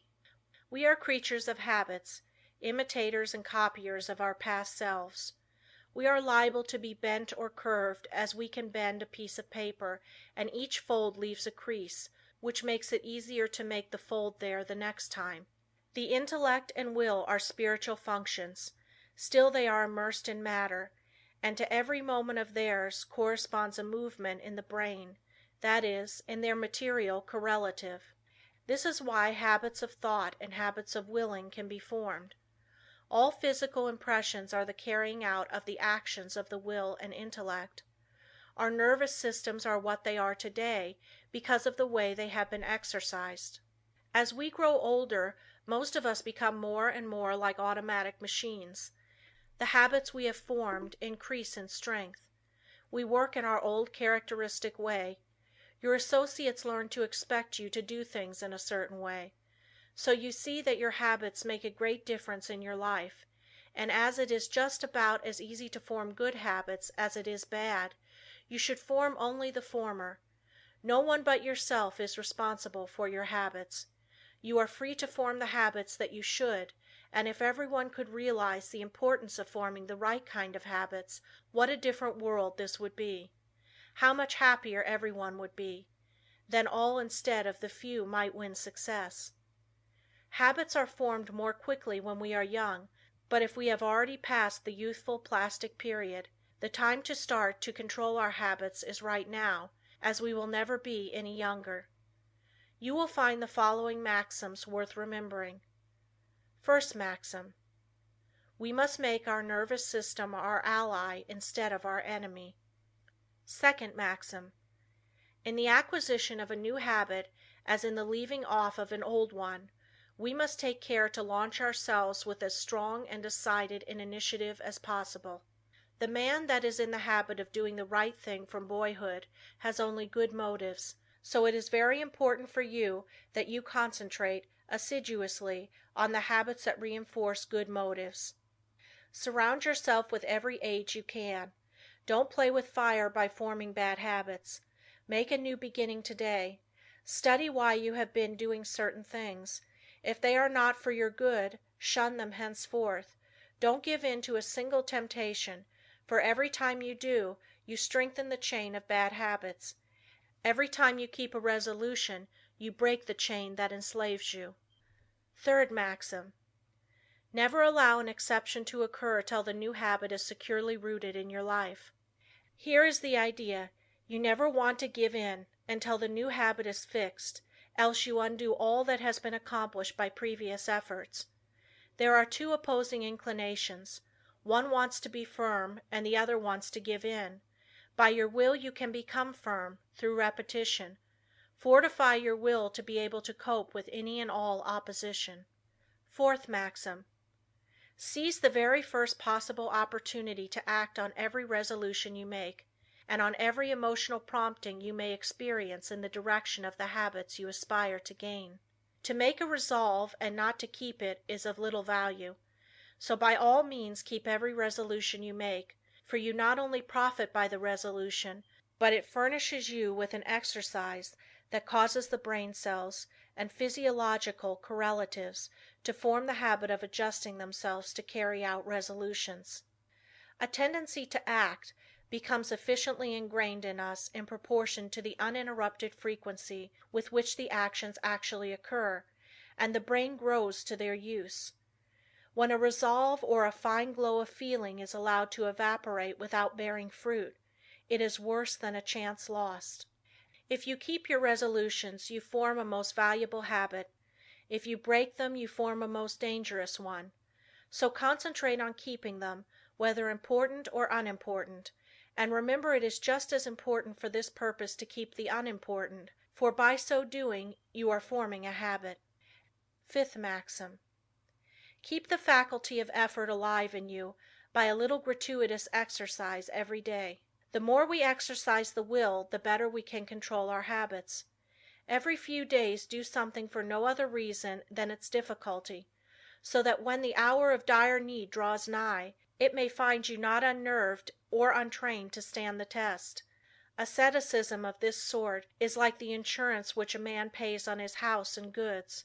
The tax does him no good at the time, and possibly may never bring him a return, but if the fire does come, his having paid it will be his salvation from ruin. So with the man who has daily insured himself to habits of concentrated attention, energetic volation, and self-denial in unnecessary things. He will stand like a tower when everything rocks around him, and his softer fellow mortals are winnowed like chaff in the blast. The young should be made to concentrate on their habits, and be made to realize that if they don't, they become walking bundles of injurious habits. Youth is the plastic state, and should be utilized in laying the foundation for a glorious future. The great value of habit for good and evil cannot be overestimated. Habit is the deepest law of human nature. No man is stronger than his habits, because his habits either build up his strength or decrease it. Why we are creatures of habits. Habits have often been called a labor-saving invention because when they are formed they require less of both mental and material strength. The more deeply the habit becomes ingrained, the more automatic it becomes. Therefore, habit is an economizing tendency of our nature, for if it were not for habit we should have to be more watchful. We walk across a crowded street, the habit of stopping and looking prevents us from being hurt. The right kind of habits keep us from making mistakes and mishaps. It is a well-known fact that the chauffeur is not able to master his machine safely until he has trained his body in a habitual way. When an emergency comes he instantly knows what to do. Where safety depends on quickness, the operator must work automatically. Habits mean less risk, less fatigue, and greater accuracy. You do not want to become a slave to habits of a trivial nature. For instance, Wagner required a certain costume before he could compose corresponding parts of his operas. Schiller could never write with ease unless there were rotten apples in the drawer of his desk, from which he could now and then obtain an odor which seemed to him sweet. Gladstone had different desks for his different activities, so that when he worked on Homer he never sat among habitual accompaniments of his legislative labors. In order to overcome undesirable habits, two things are necessary. You must have trained your will to do what you want it to do, and the stronger the will, the easier it will be to break a habit. Then you must make a resolution to do just the opposite of what the habit is. Therefore, one habit must replace another. If you have a strong will you can tenaciously and persistently concentrate on removing the bad habit, and in a very short time the good habit will gain the upper hand. I will bring this chapter to a close by giving Dr. Oppenheim's instructions for overcoming a habit. If you want to abolish a habit, and its accumulated circumstances as well, you must grapple with the matter as earnestly as you would with a physical enemy. You must go into the encounter with all tenacity of determination, with all fierceness of resolve, yea, even with a passion for success that may be called vindictive. No human enemy can be insidious, so persevering, as unrelenting as an unfavorable habit. It never sleeps, it needs no rest. It is like a parasite that grows with the growth of the supporting body, and like a parasite, it can best be killed by violent separation and crushing. When life is stormy and all seems against us, that is when we often acquire wrong habits, and it is then that we have to make a gigantic effort to think and speak as we should, and even though we may feel the very reverse at that moment, the tiniest effort will be backed up by a tremendous power and will lift us to a realization never felt before. It is not in the easy, contented moments of our life that we make our greatest progress, for then it requires no special effort to keep in tune. But it is when we are in the midst of trials and misfortunes, when we think we are sinking, being overwhelmed, then it is important for us to realize that we are linked to a great power, and if we live as we should, there is nothing that can occur in life which could permanently injure us, nothing can happen that should disturb us. So always remember you have within you unlimited power, ready to manifest itself in the form which fills our need at the moment. If when we have something difficult to solve we would be silent like the child, we can get the inspiration when it comes. We will know how to act. We will find there is no need to hurry or disturb ourselves. That it is always wiser to wait for guidance from within than to act on impulse from without. Lesson 10. Business results through concentration. A successful business is not usually the result of chance. Neither is a failure the result of luck. Most failures could be determined in advance if the founders had been studied. It is not always possible to start a money-making business at the start. Usually a number of changes have to be made. Plans do not work out as their creators thought they would. They may have to be changed a little, broadened it may be, here and there, and as you broaden your business, you broaden your power to achieve. You gain an intense and sustained desire to make your business a success. When you start a business, you may have but a vague notion of the way you will conduct it. You must fill in the details as you go along. You must concentrate on these details. As you straighten out one after another, others will require attention. In this way you cover the field of the first endeavor and new opportunities open up for you. When you realize one desire, another comes. But if you do not fulfill the first desire, you will not the second. The person that does not carry his desires into action is only a dreamer. Desire is a great creative force, if it is pure, intense and sustained. It is our desires that keep stirring us up to action, and they will strengthen and broaden you if you make them materialize. Every man who achieves success deserves it. When he first started out, he did not understand how to solve the problems that afterwards presented themselves, but he did each thing as it came up in the very best way that he could, and this developed his power of doing bigger things. We become masters of business by learning to do well whatever we attempt. The man that has thorough knowledge of his business can of course direct it much more easily and skillfully than the man who lacks that knowledge.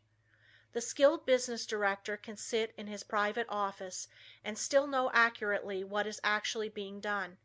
He knows what should be done in any given time, and if it is not accomplished, he knows that his employees are not turning out the work that they should. It is then easy to apply the remedy. Business success depends on well-concentrated efforts. You must use every mental force you can muster. The more these are used, the more they increase.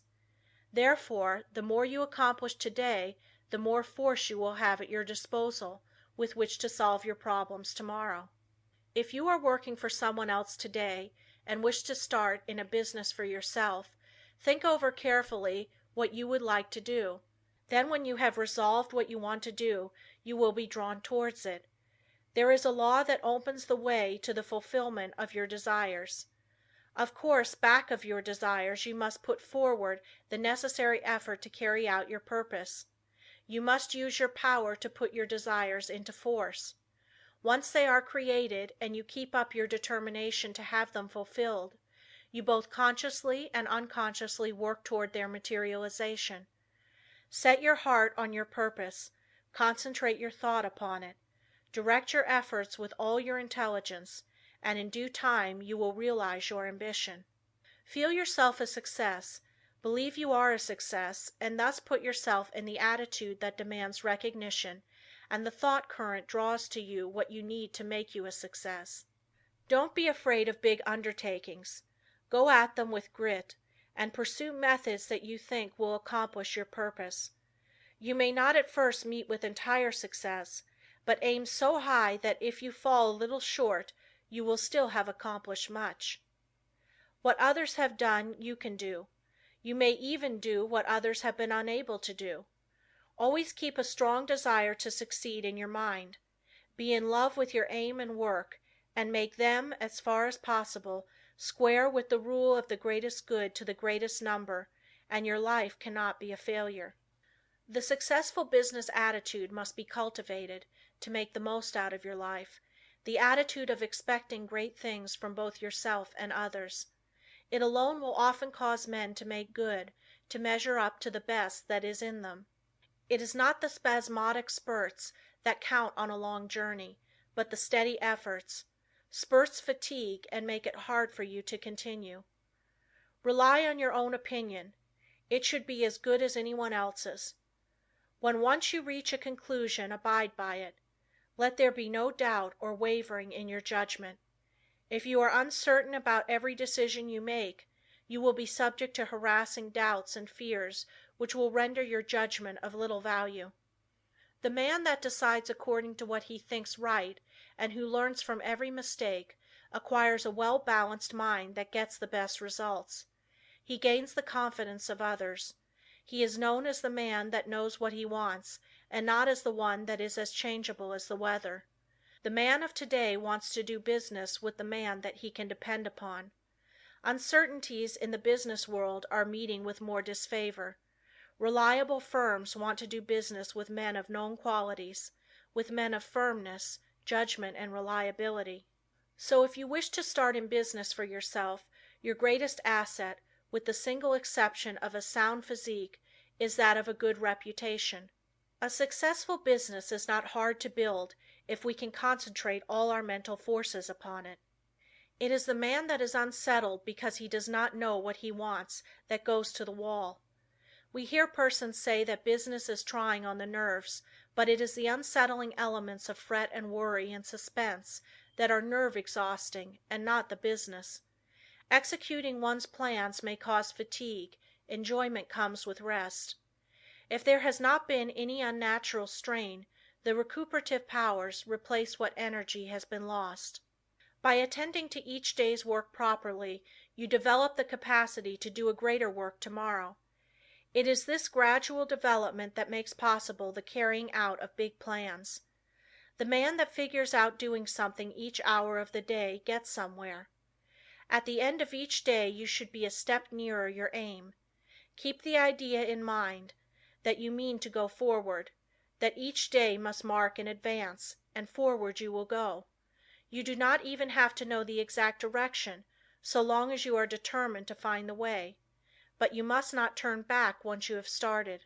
Even the brilliant men's conceptions of the possibilities of their mental forces are so limited and below their real worth that they are far more likely to belittle their possibilities than they are to exaggerate them. You don't want to think that an aim is impossible because it has never been realized in the past.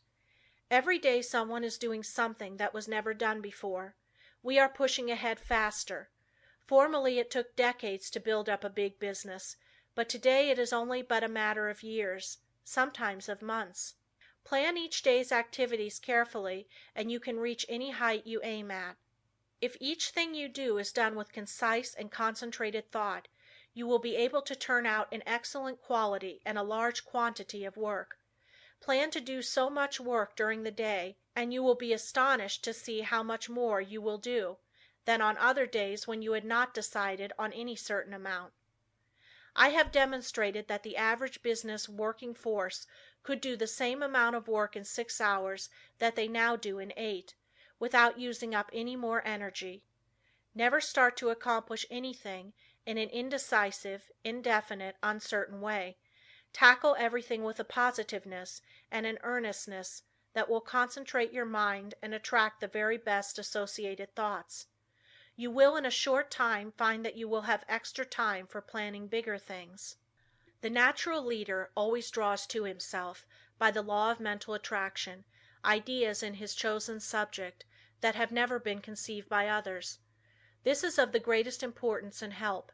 If you are properly trained, you benefit much by others' thoughts, and providing you generate from within yourself something of value, they will benefit from yours. We are heirs of all the ages, but we must know how to use our inheritance.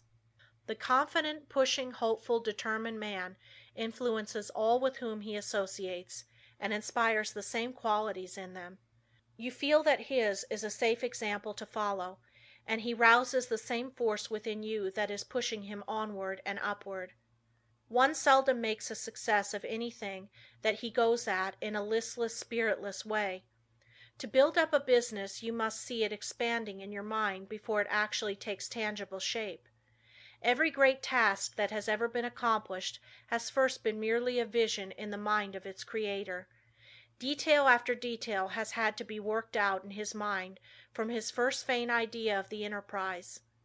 Finally a clear idea was formed, and then the accomplishment, which was only the material result of the mental concept, followed. The up-to-date business man is not content to build only for the present, but is planning ahead. If he does not, he will fall behind his competitor who is. What we are actually doing today was carefully thought out and planned by others in the past. All progressive businesses are conducted this way. That is why the young business man of today is likely to accomplish more in a few years than his father did in all his life.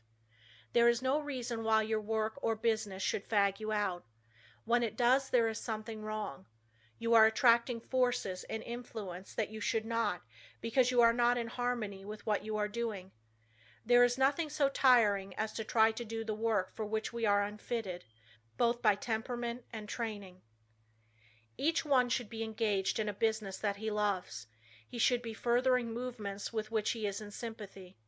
He will then only do his best work and take intense pleasure in his business. In this way, while constantly growing and developing his powers, he is at the same time rendering through his work genuine and devoted service to humanity. Business success is not the result of chance, but of scientific ideas and plans carried out by an aggressive and progressive management. Use your mental forces so that they will grow and develop. Remember that everything you do is the result of mental action. Therefore, you can completely control your every action. Nothing is impossible for you. Don't be afraid to tackle a difficult proposition. Your success will depend upon the use you make of your mind. This is capable of wonderful development. See that you make full use of it, and not only develop yourself but your associates. Try to broaden the visions of those with whom you come in contact, and you will broaden your own outlook of life. Are you afraid of responsibilities? In order for the individual soul to develop, you must have responsibilities. You must manifest the omnipotence of the law of supply. The whole world is your legitimate sphere of activity. How much of a conqueror are you? What have you done? Are you afraid of responsibility, or are you ever dodging, flinching, or sidestepping it? If you are not a real man. Your higher self never winces. So be a man and allow the powers of the higher self to manifest, and you will find you have plenty of strength, and you will feel better when you are tackling difficult propositions. End of Lesson 10. Lessons 11 and 12 of the Power of Concentration.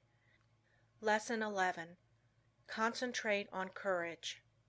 Courage is the backbone of man. The man with courage has persistence. He states what he believes and puts it into execution. The courageous man has confidence.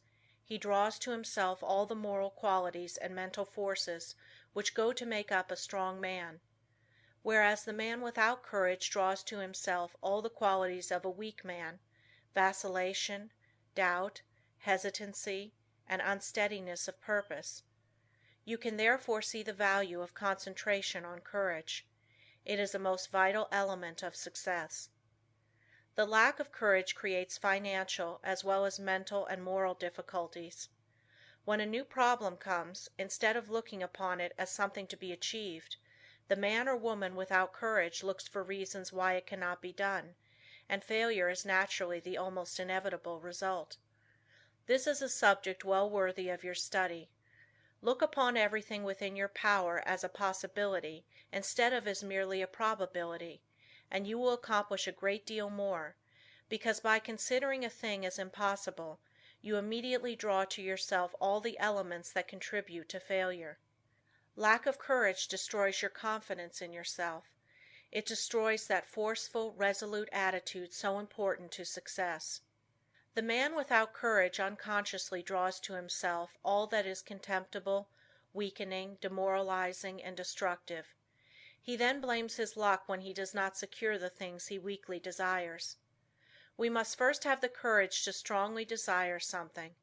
A desire to be fulfilled must be backed by the strength of all our mental forces. Such a desire has enough commanding force to change all unfavorable conditions. The man with courage commands, whether be on the battlefield or in business life. What is courage? It is the will to do. It takes no more energy to be courageous than to be cowardly. It is a matter of the right training in the right way. Courage concentrates the mental forces on the task at hand. It then directs them thoughtfully, steadily, deliberately, while attracting all the forces of success toward the desired end. Cowardice, on the other hand, dissipates both our mental and moral forces, thereby inviting failure. As we are creatures of habit, we should avoid persons that lack courage. They are easy to discover because of their habits of fear in attacking new problems. The man with courage is never afraid. Start out today with the idea that there is no reason why you should not be courageous. If any fear thoughts come to you, cast them off as you would the deadly viper. Form the habit of never thinking of anything unfavorable to yourself or anyone else. In dealing with difficulties, new or old, hold ever the thought, "I am courageous." Whenever a doubt crosses the threshold of your mind, banish it. Remember, you as a master of your mind control its every thought, and here is a good one to often affirm: "I have courage because I desire it, because I need it, because I use it and because I refuse to become such a weakling as a cowardice produces." There is no justification for the loss of courage. The evils by which you will almost certainly be overwhelmed without it are far greater than those which courage will help you to meet and overcome.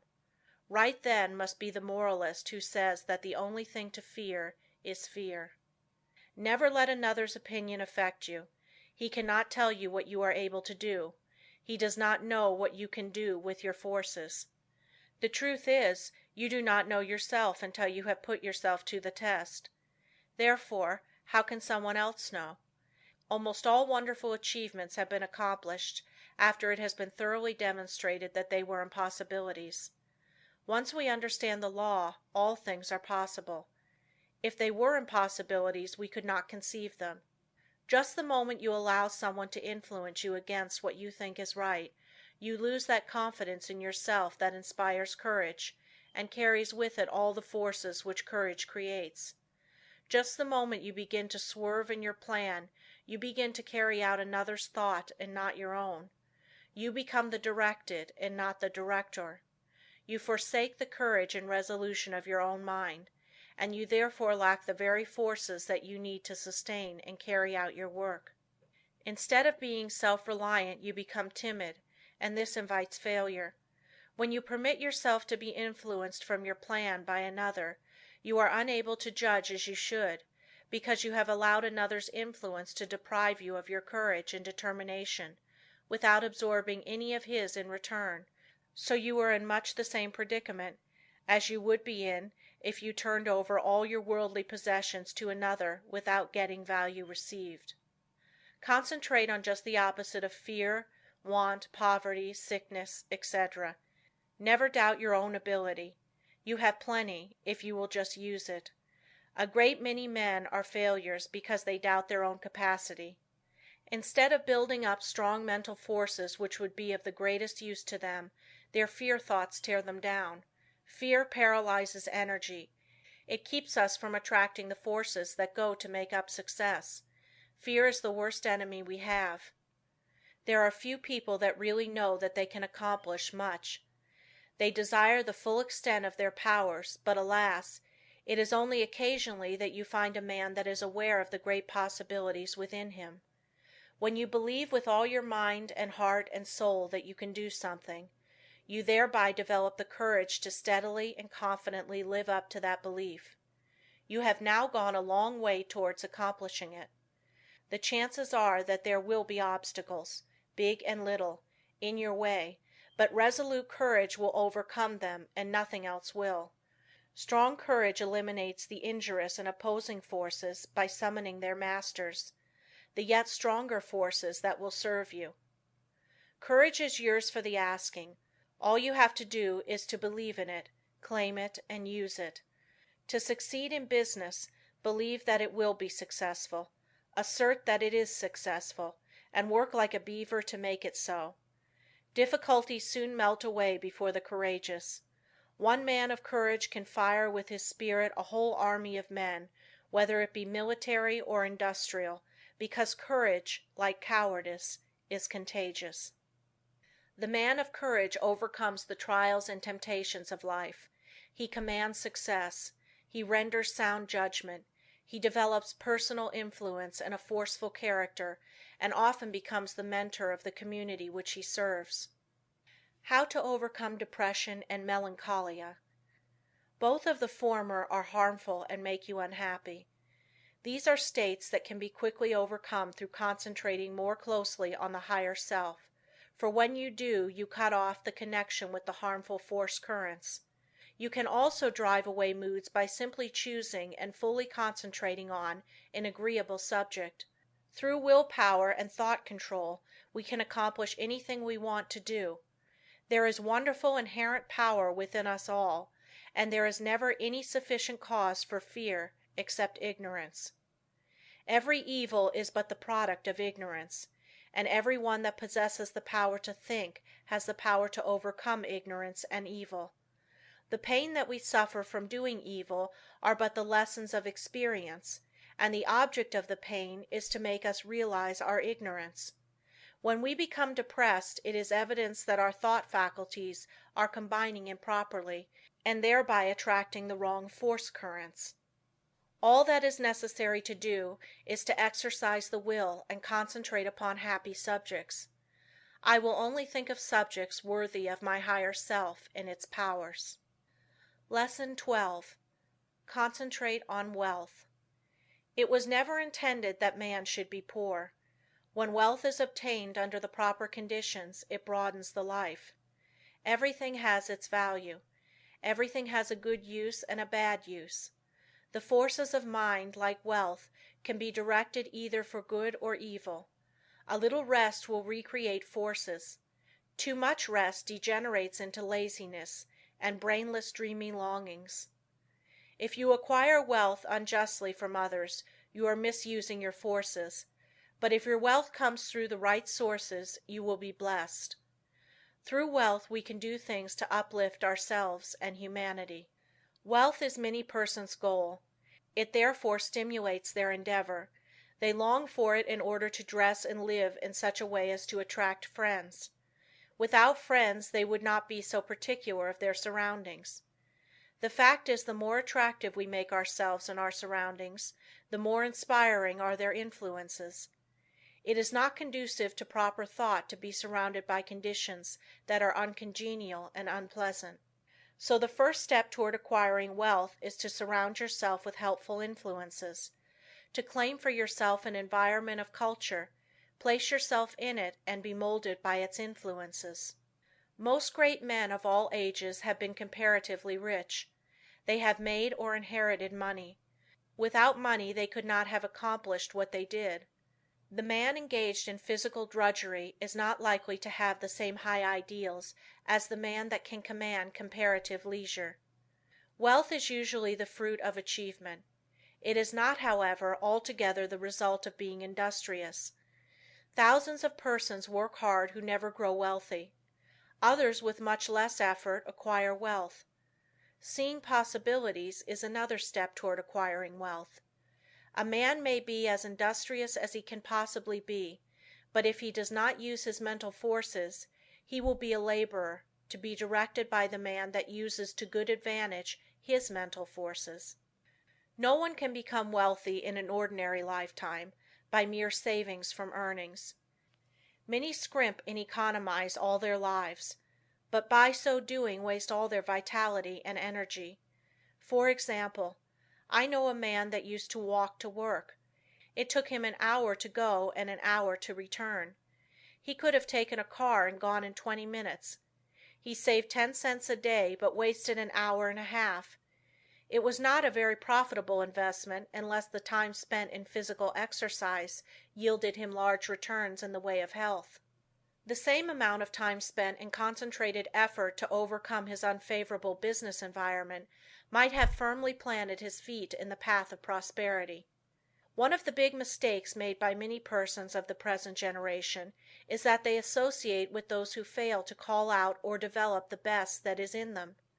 When the social side of life is developed too exclusively, as it often is, and recreation or entertainment becomes the leading motive of a person's life, he acquires habits of extravagance instead of economy, habits of wasting his resources, physical, mental, moral and spiritual, instead of conserving them.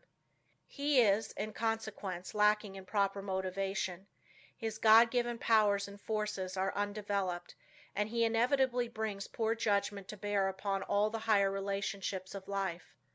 While as to his financial fortunes, he is ever the leaner, often a parasite, and always, if opportunity affords, as heavy a consumer as he is a poor producer. It seems a part of the tragedy of life that these persons have to be taught such painful lessons before they can understand the forces and laws that regulate life. Few profit by the mistakes of others. They must experience them for themselves and then apply the knowledge so gained in reconstructing their lives. Any man that has ever amounted to anything has never done a great deal of detail work for long periods at any given time. He needs his time to reflect. He does not do his duties today in the same way as yesterday, but as the result of deliberate and concentrated effort, constantly tries to improve his methods. The other day I attended a lecture on prosperity. I knew the lecturer had been practically broke for 10 years. I wanted to hear what he had to say. He spoke very well. He no doubt benefited some of his hearers, but he had not profited by his own teachings. I introduced myself and asked him if he believed in his maxims. He said he did. I asked him if they made him prosperous. He said not exactly. I asked him why. He answered that he thought he was fated not to experience prosperity. In half an hour I showed that man why poverty had always been his companion. He had dressed poorly. He held his lectures in poor surroundings. By his actions and beliefs he attracted poverty. He did not realize that his thoughts and his surroundings exercised an unfavorable influence. I said, thoughts are moving forces, great powers. Thoughts of wealth attract wealth. Therefore, if you desire wealth, you must attract the forces that will help you to secure it.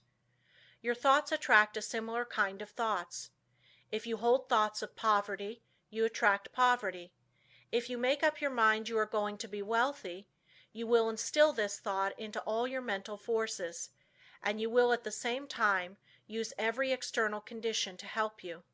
Many persons are of the opinion that if you have money it is easy to make more money. But this is not necessarily true. 90% of the men that start in business fail. Money will not enable one to accumulate much more unless he is trained to seek and use good opportunities for its investment. If he inherits money, the chances are that he will lose it. While if he has made it, he not only knows its value, but has developed the power to use it as well as to make more if he loses it. Business success today depends on foresight, good judgment, grit, firm resolution, and settled purpose. But never forget that thought is as real a force as electricity. Let your thoughts be such that you will send out as good as you receive. If you do not, you are not enriching others, and therefore deserve not to be enriched.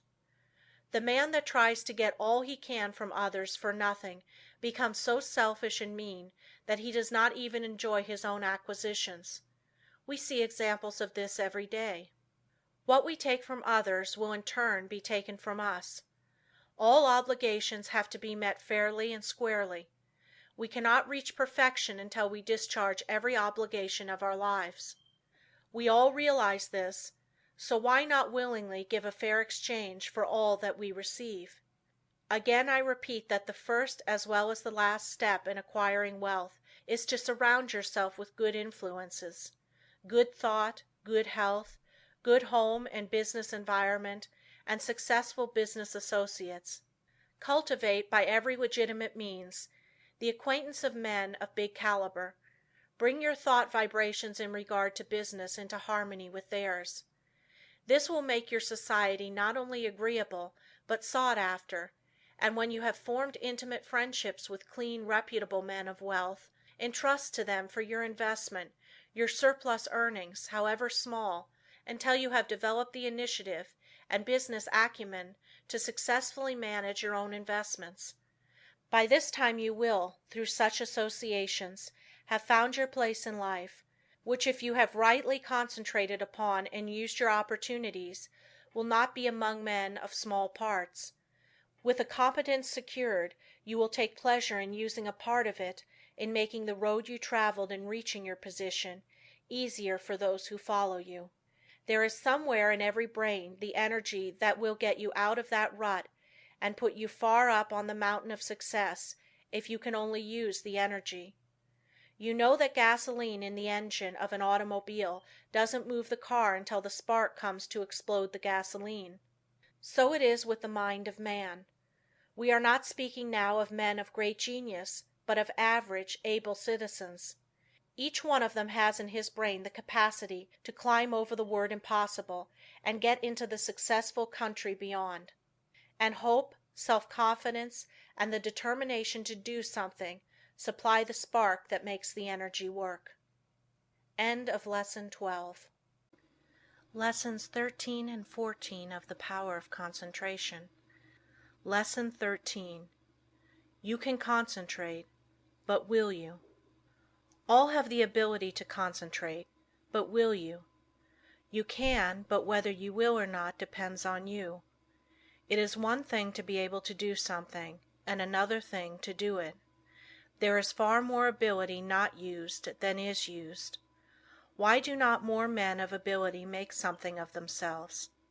There are comparatively few successful men, but many ambitious ones. Why do not more get along? Cases may differ, but the fault is usually their own. They have had chances, perhaps better ones than some others, that have made good. What would you like to do, that you are not doing?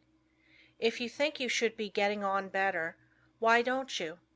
Study yourself carefully. Learn your shortcomings. Sometimes only a mere trifle keeps one from branching out and becoming a success.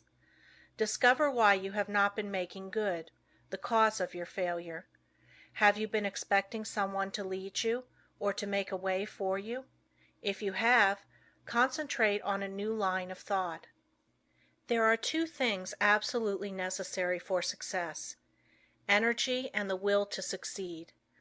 Nothing can take the place of either of these. Most of us will not have an easy path to follow, so don't expect to find one. The hard knocks develop our courage and moral stamina. The persons that live in an indolent and slipshod way never have any. They have never faced conditions and therefore don't know how. The world is no better for their living. We must make favorable conditions and not expect them to shape themselves. It is not the man that says, "It can't be done," but the man that goes ahead in spite of adverse advice and shows that it can be done, that gets there today. "The Lord helps those that help themselves" is a true saying. We climb the road to success by overcoming obstacles. Stumbling blocks are but stepping stones for the man that says, "I can and I will." When we see cripples, the deaf and dumb, the blind and those with other handicaps amounting to something in the world, the able-bodied man should feel ashamed of himself if he does not make good. There is nothing that can resist the force of perseverance. The way ahead of all of us is not clear sailing, but all hard passages can be bridged, if you just think they can and concentrate on how to do it. But if you think the obstacles are unsurmountable, you will not of course try, and even if you do, it will only be in a half-hearted way, a way that accomplishes nothing. Many men will not begin an undertaking unless they feel sure they will succeed in it. What a mistake! This would be right if we were sure of what we could and could not do, but who knows? There may be an obstruction there now that may not be there next week. There may not be an obstruction there now that will be there next week. The trouble with most persons is that just as soon as they see their way blocked, they lose courage. They forget that usually there is a way around the difficulty. It's up to you to find it. If you tackle something with little effort, when the conditions call for a big effort, you will of course not win. Tackle everything with a feeling that you will utilize all the power within you to make it a success. This is the kind of concentrated effort that succeeds. Most people are beaten before they start. They think they are going to encounter obstacles, and they look for them instead of for means to overcome them. The result is that they increase their obstacles instead of diminishing them. Have you ever undertaken something that you thought would be hard, but afterwards found it to be easy? That is the way a great many times. The things that look difficult in advance turn out to be easy of conquest when once encountered. So start out on your journey with the idea that the road is going to be clear for you, and that if it is not, you will clear the way. All men that have amounted to something have cleared their way and they did not have the assistance that you will have today. The one great keynote of success is to do whatever you have decided on. Don't be turned from your path, but resolve that you are going to accomplish what you set out to do. Don't be frightened at a few rebuffs, for they cannot stop the man that is determined, the man that knows in his heart that success is only brought by tremendous resolution, by concentrated and whole-hearted effort. He who has a firm will, says Goethe, molds the world to himself. People do not lack strength, says Victor Hugo, they lack will. It is not so much skill that wins victories as it is activity and great determination. There is no such thing as failure for the man that does his best. No matter what you may be working at the present time, don't let this make you lose courage. The tides are continually changing, and tomorrow or some other day they will turn to your advantage if you are a willing and are an ambitious worker. There is nothing that develops you and increases your courage like work. If it were not for work, how monotonous life would at last become. So I say to the man that wants to advance, don't look upon your present position as your permanent one. Keep your eyes open, and add those qualities to your makeup that will assist you when your opportunity comes. Be ever alert and on the watch for opportunities. Remember, we attract what we set our minds on. If we look for opportunities, we will find them. If you are the man you should be, someone is looking for you to fill a responsible position. So when he finds you, don't let your attention wander. Give it all to him. Show that you can concentrate your powers, that you have the makeup of a real man. Show no signs of fear, uncertainty or doubt. The man that is sure of himself is bound to get to the front. No circumstances can prevent him. Lesson 14. The art of concentrating by means of practical exercises. Select some thought and see how long you can hold your mind on it. It is well to have a clock at first and keep track of the time. If you decide to think about health, you can get a great deal of good from your thinking besides developing concentration. Think of health as being the greatest blessing there is in the world. Don't let any other thought drift in. Just the moment one starts to obtrude, make it get out. Make it a daily habit of concentrating on this thought for say 10 minutes. Practice until you can hold it to the exclusion of everything else. You will find it of the greatest value to centralize your thoughts on health. Regardless of your present condition, see yourself as you would like to be and be blind to everything else. You will find it hard at first to forget your ailments, if you have any, but after a short while you can shut out these negative thoughts and see yourself as you want to be. Each time you concentrate, you form a more perfect image of health, and as you come into its realization, you become healthy, strong and wholesome. I want to impress upon your mind that the habit of forming mental images is of the greatest value. It has always been used by successful men of all ages, but few realize its full importance. Do you know that you are continually acting according to the images you form? If you allow yourself to mold negative images, you unconsciously build a negative disposition. You will think of poverty, weakness, disease, fear, etc. Just as surely as you think of these, will your objective life express itself in a like way. Just what we think, we will manifest in the external world. In deep concentration you become linked with the great creative spirit of the universe, and the creative energy then flows through you, vitalizing your creations into form. In deep concentration your mind becomes attuned with the infinite and registers the cosmic intelligence and receives its messages. You become so full of the cosmic energy that you are literally flooded with divine power. This is a most desired state. It is then we realize the advantages of being connected with the supra-consciousness. The supra-consciousness registers the higher cosmic vibrations. It is often referred to as the wireless station, the message recorded coming from the universal mind. There are very few that reach this stage of concentration. Very few even know that it is possible. They think concentration means limitation to one subject, but this deeper concentration that brings us into harmony with the Infinite is that which produces and maintains health.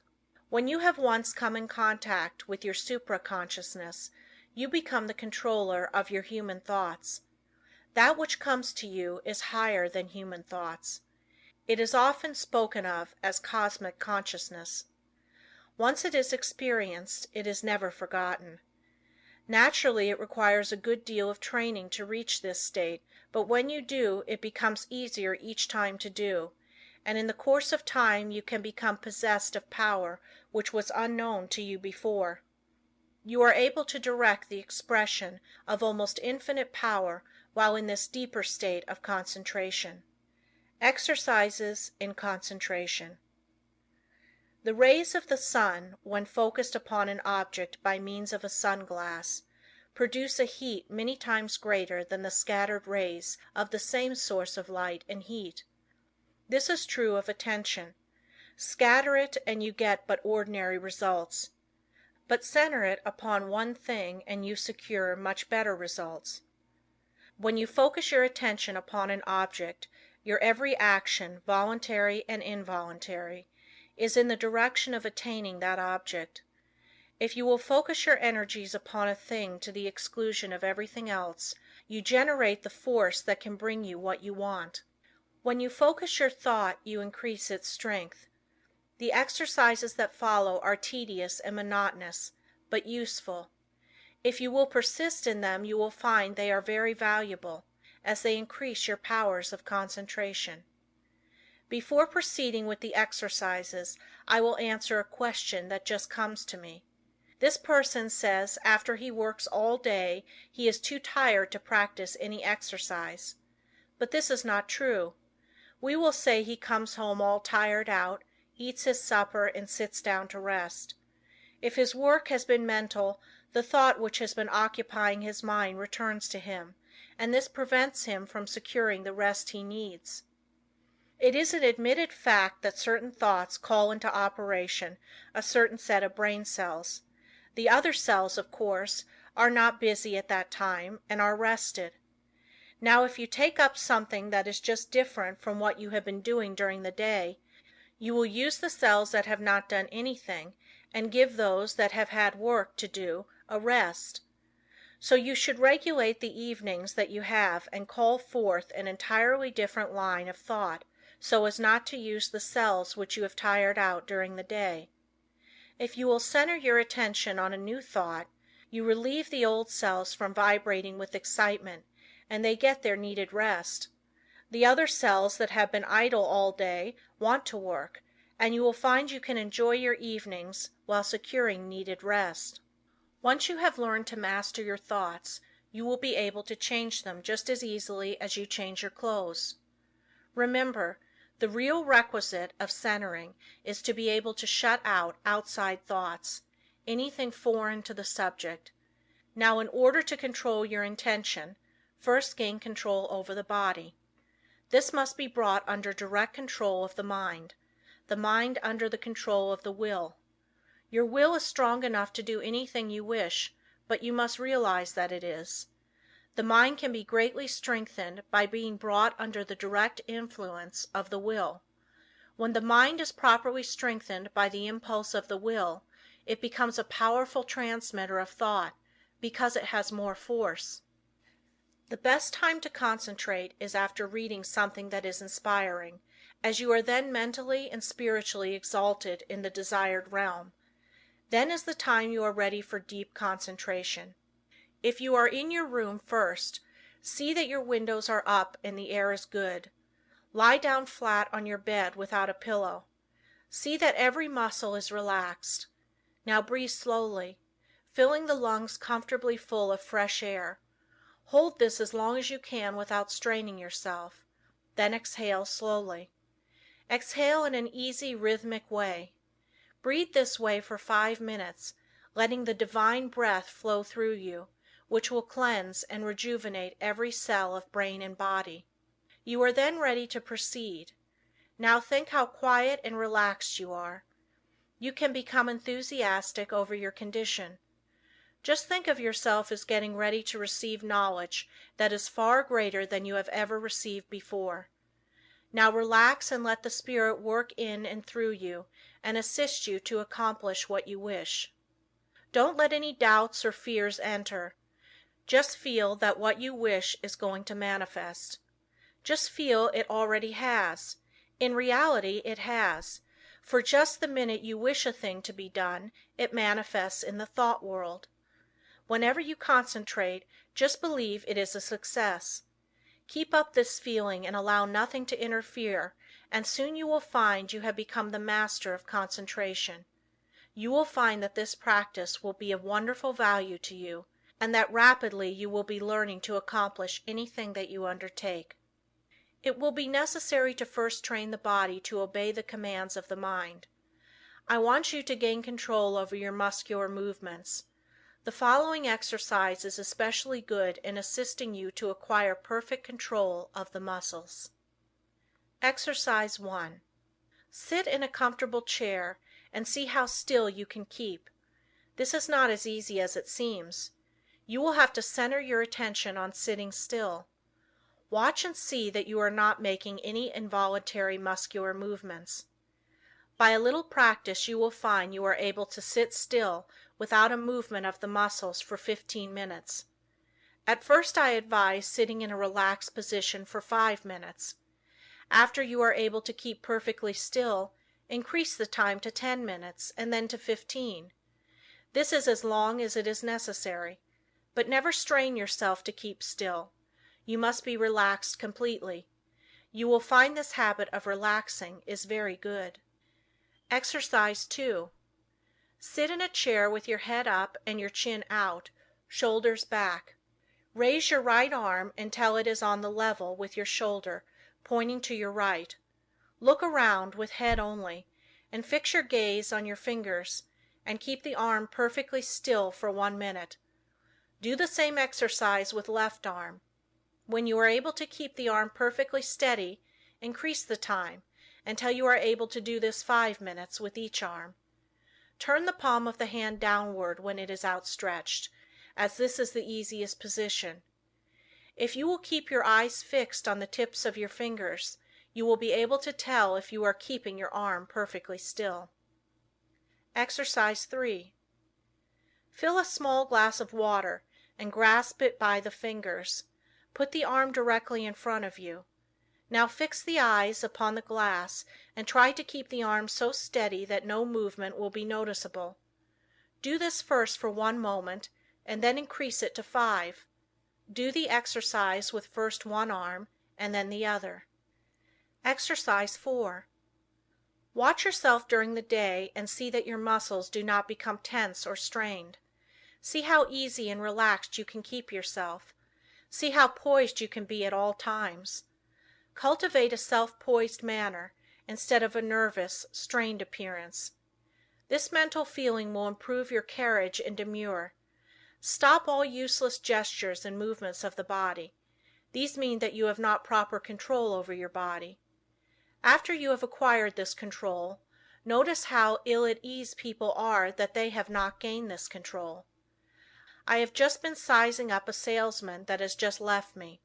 Part of his body kept moving all the time. I just felt like saying to him, "Do you know how much better appearance you would make if you would just learn to speak with your voice instead of trying to express what you say with your whole body?"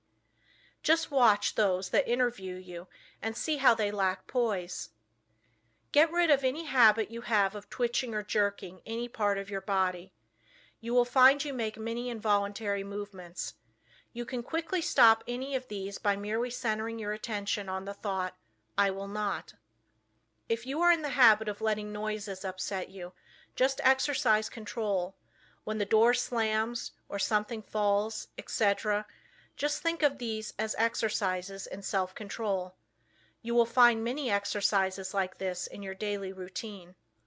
The purpose of the above exercises is to gain control over the involuntary muscular movement, making your actions entirely voluntary.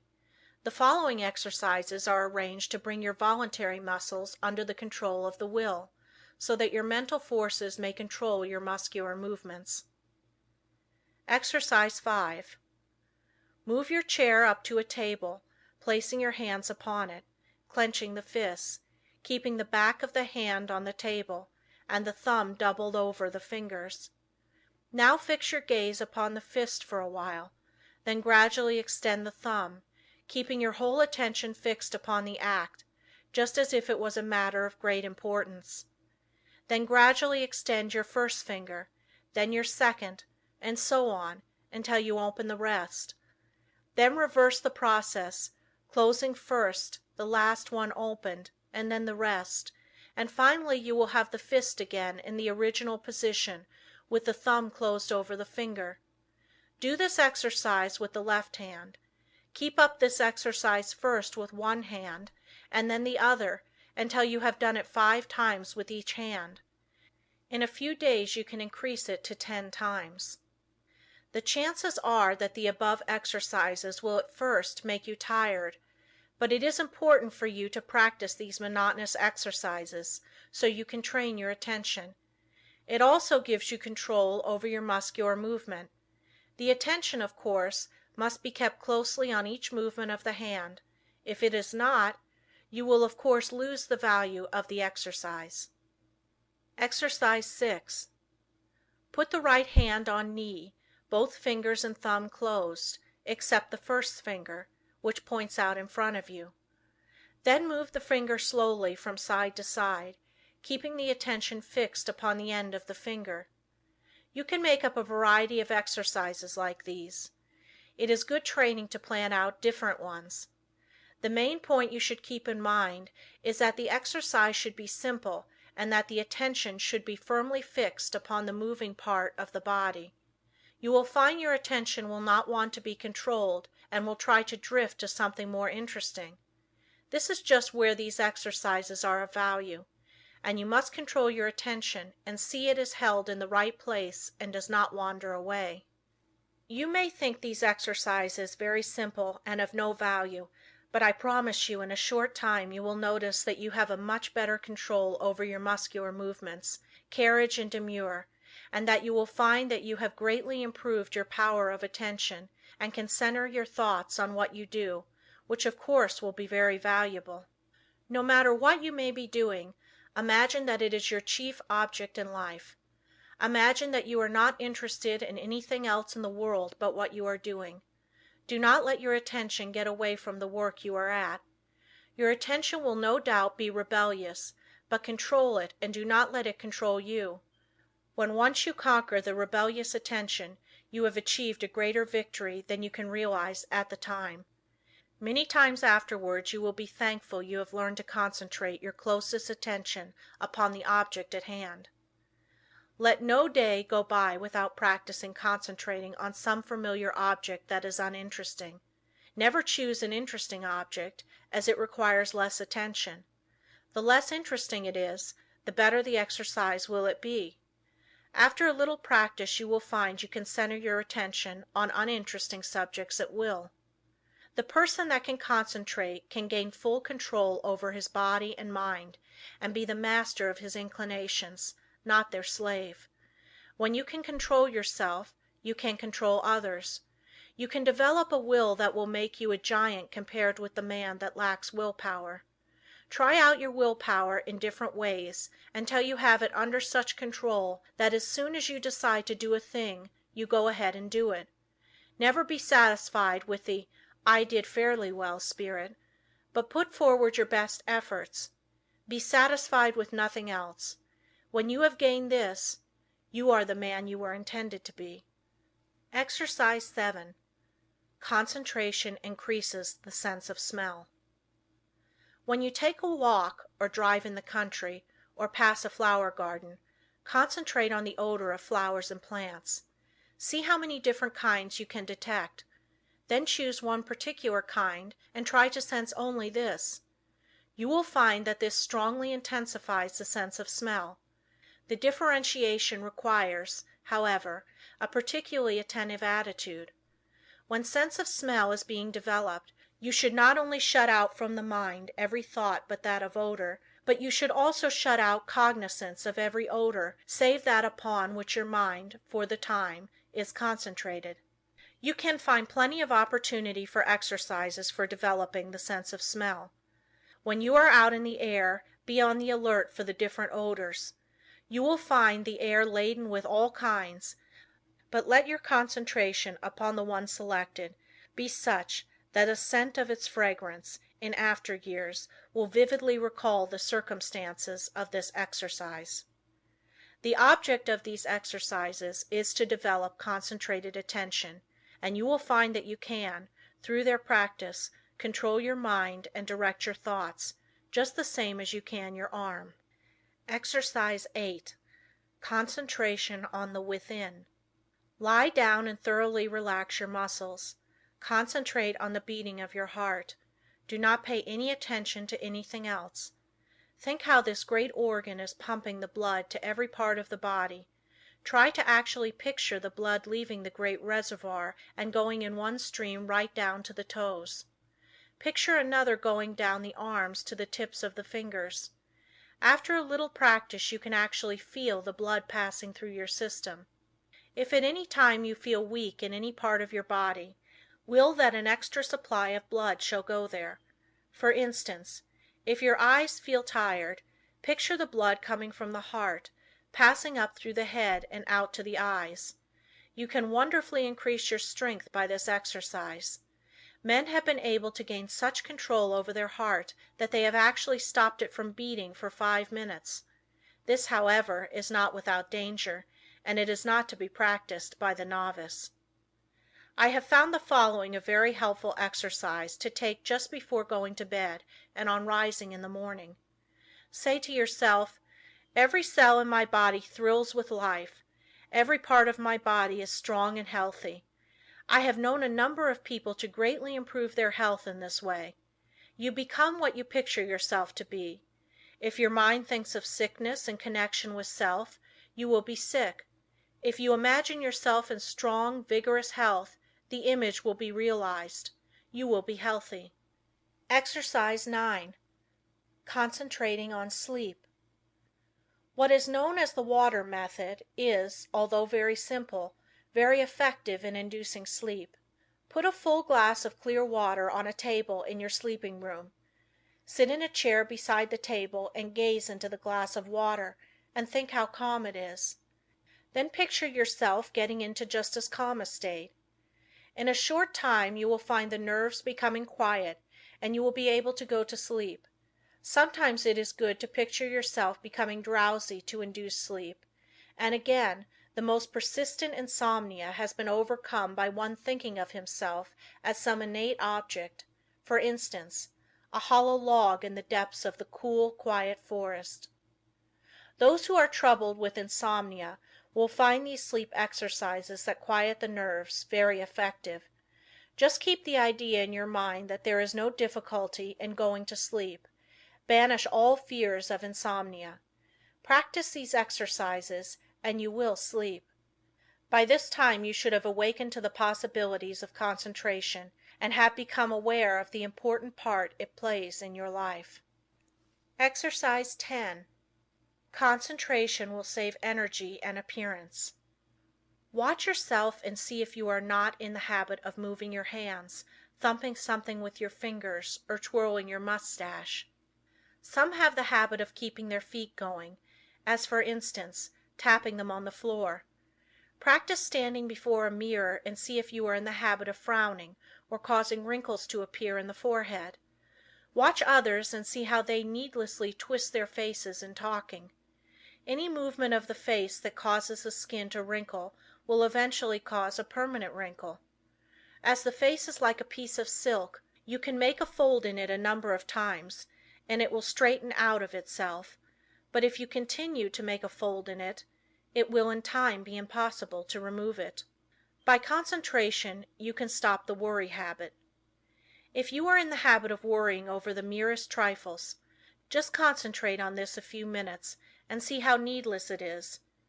If you are also in the habit of becoming irritable or nervous at the least little thing, Check yourself instantly when you feel yourself becoming so. Start to breathe deeply. Say, "I will not be so weak. I am a master of myself," and you will quickly overcome your condition. Exercise 11. By concentration, you can control your temper.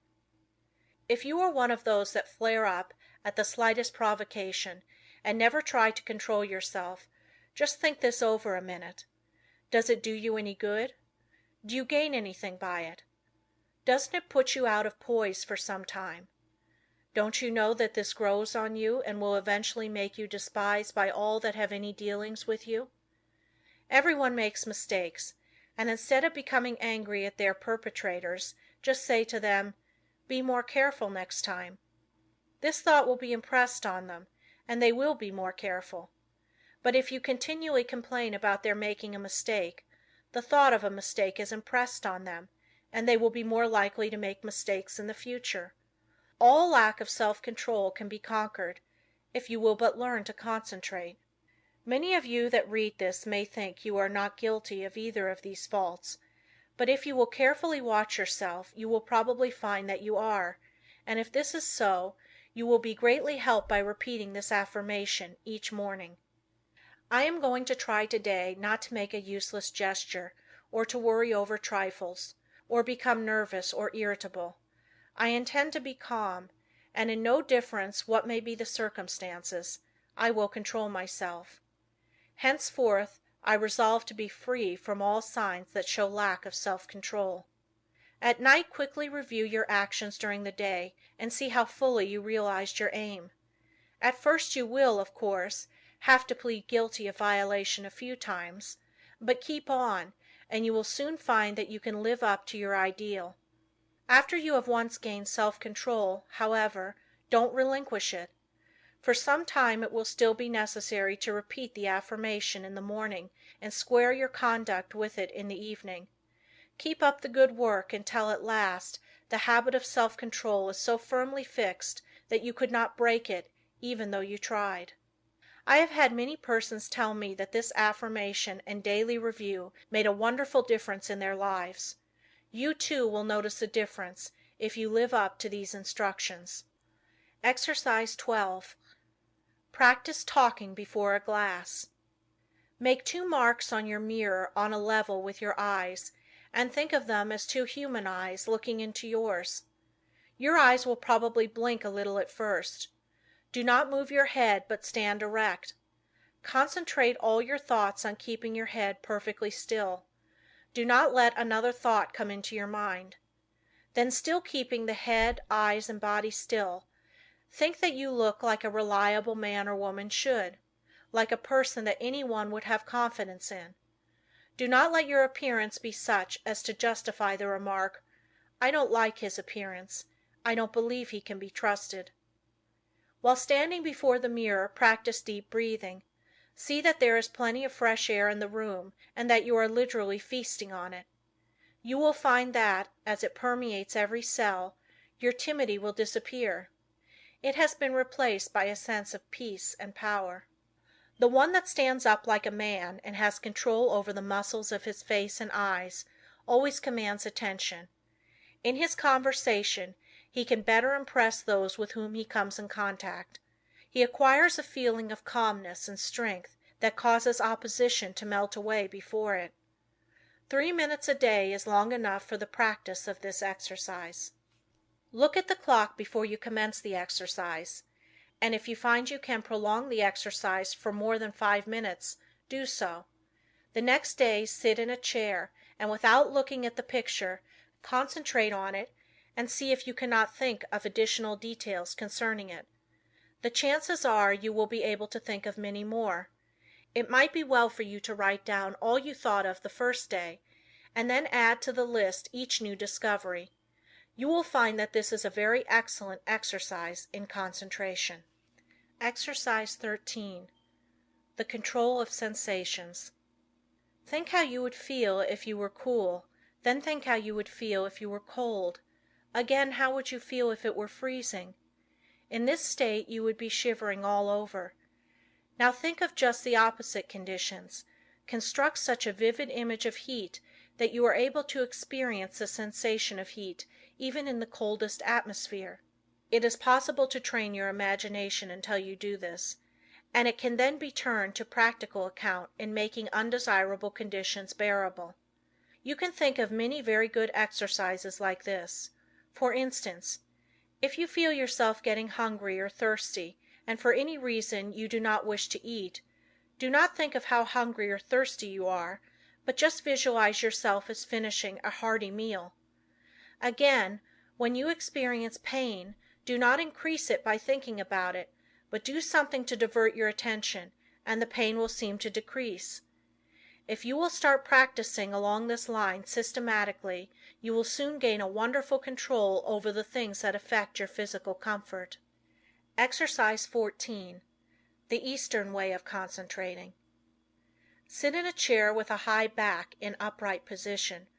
Press one finger against the right nostril. Now take a long, deep breath, drawing the breath in gently as you count 10. Then expel the breath through the right nostril as you count 10.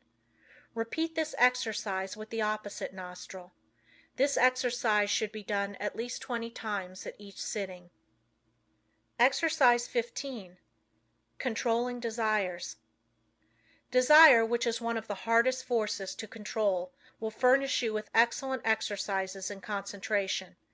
It seems natural to want to tell others what you know, but by learning to control these desires, you can wonderfully strengthen your powers of concentration. Remember, you have all that you can do to attend to your own business. Do not waste your time in thinking of others or in gossiping about them. If from your own observation you learn something about another person that is detrimental, keep it to yourself. Your opinion may afterwards turn out to be wrong anyway, but whether right or wrong, you have strengthened your will by controlling your desire to communicate your views. If you hear good news, resist the desire to tell it to the first person you meet, and you will be benefited thereby. It will require the concentration of all your powers of resistance to prohibit the desire to tell. After you feel that you have complete control over your desires, you can then tell your news. But you must be able to suppress the desire to communicate the news until you are fully ready to tell it. Persons that do not possess this power of control over desires are apt to tell things that they should not, thereby often involving both themselves and others in needless trouble. If you are in the habit of getting excited when you hear unpleasant news, just control yourself and receive it without any exclamation of surprise. Say to yourself, "Nothing is going to cause me to lose my self-control." You will find from experience that this self-control will be worth much to you in business. You will be looked upon as a cool-headed businessman, and this in time becomes a valuable business asset. Of course, circumstances alter cases. At times it is necessary to become enthused. But be ever on the lookout for opportunities for the practice of self-control. He that ruleth his spirit is greater than he that ruleth a city. Exercise 16. When you read. No one can think without first concentrating his thoughts on the subject in hand. Every man and woman should train himself to think clearly. An excellent exercise is to read some short story and then write just an abridged statement. Read an article in a newspaper and see how in a few words you can express it. Reading an article to get only the essentials requires the closest concentration. If you are unable to write out what you read, you will know you are weak in concentration. Instead of writing it out, you can express it orally if you wish. Go to your room and deliver it as if you were talking to someone. You will find exercises like this of the greatest value in developing concentration and learning to think. After you have practiced a number of these simple exercises, read a book for 20 minutes and then write down what you have read. The chances are that first you will not remember very many details, but with a little practice you will be able to write a very good account of what you have read. The closer the concentration, the more accurate the account will be. It is a good idea when time is limited to read only a short sentence and then try to write it down word for word. When you are able to do this, read 2 or more sentences and treat similarly. The practice will produce very good results if you keep it up until the habit is fixed. If you will just utilize your spare time in practicing exercises like those suggested, you can gain wonderful powers of concentration. You will find that in order to remember every word in a sentence, you must keep out every thought but that which you wish to remember, and this power of inhibition alone will more than compensate for the trouble of the exercise. Of course, success in all of the above depends largely upon cultivating, through the closest concentration, the power to image or picture what you read, upon the power, as one writer expresses it, of letting the mountains of which we hear loom before us, and the rivers of which we read roll at our feet. Exercise 17. Concentration overcomes bad habits. If you have a habit that you want to get rid of, shut your eyes and imagine that your real self is standing before you. Now try the power of affirmation. Say to yourself, "You are not a weakling. You can stop this habit if you want to. This habit is bad and you want to break it." Just imagine that you are someone else giving this advice. This is a very valuable practice. You, in time, see yourself as others see you. The habit loses its power over you and you are free. If you will just form the mental image of controlling yourself as another person might, you will take a delight in breaking bad habits. I have known a number of men to break themselves of drinking in this way. Exercise 18. Watch concentration. Sit in a chair and place a clock with the second hand on the table. Follow the second hand with your eyes as it goes around. Keep this up for 5 minutes, thinking of nothing else but the second hand.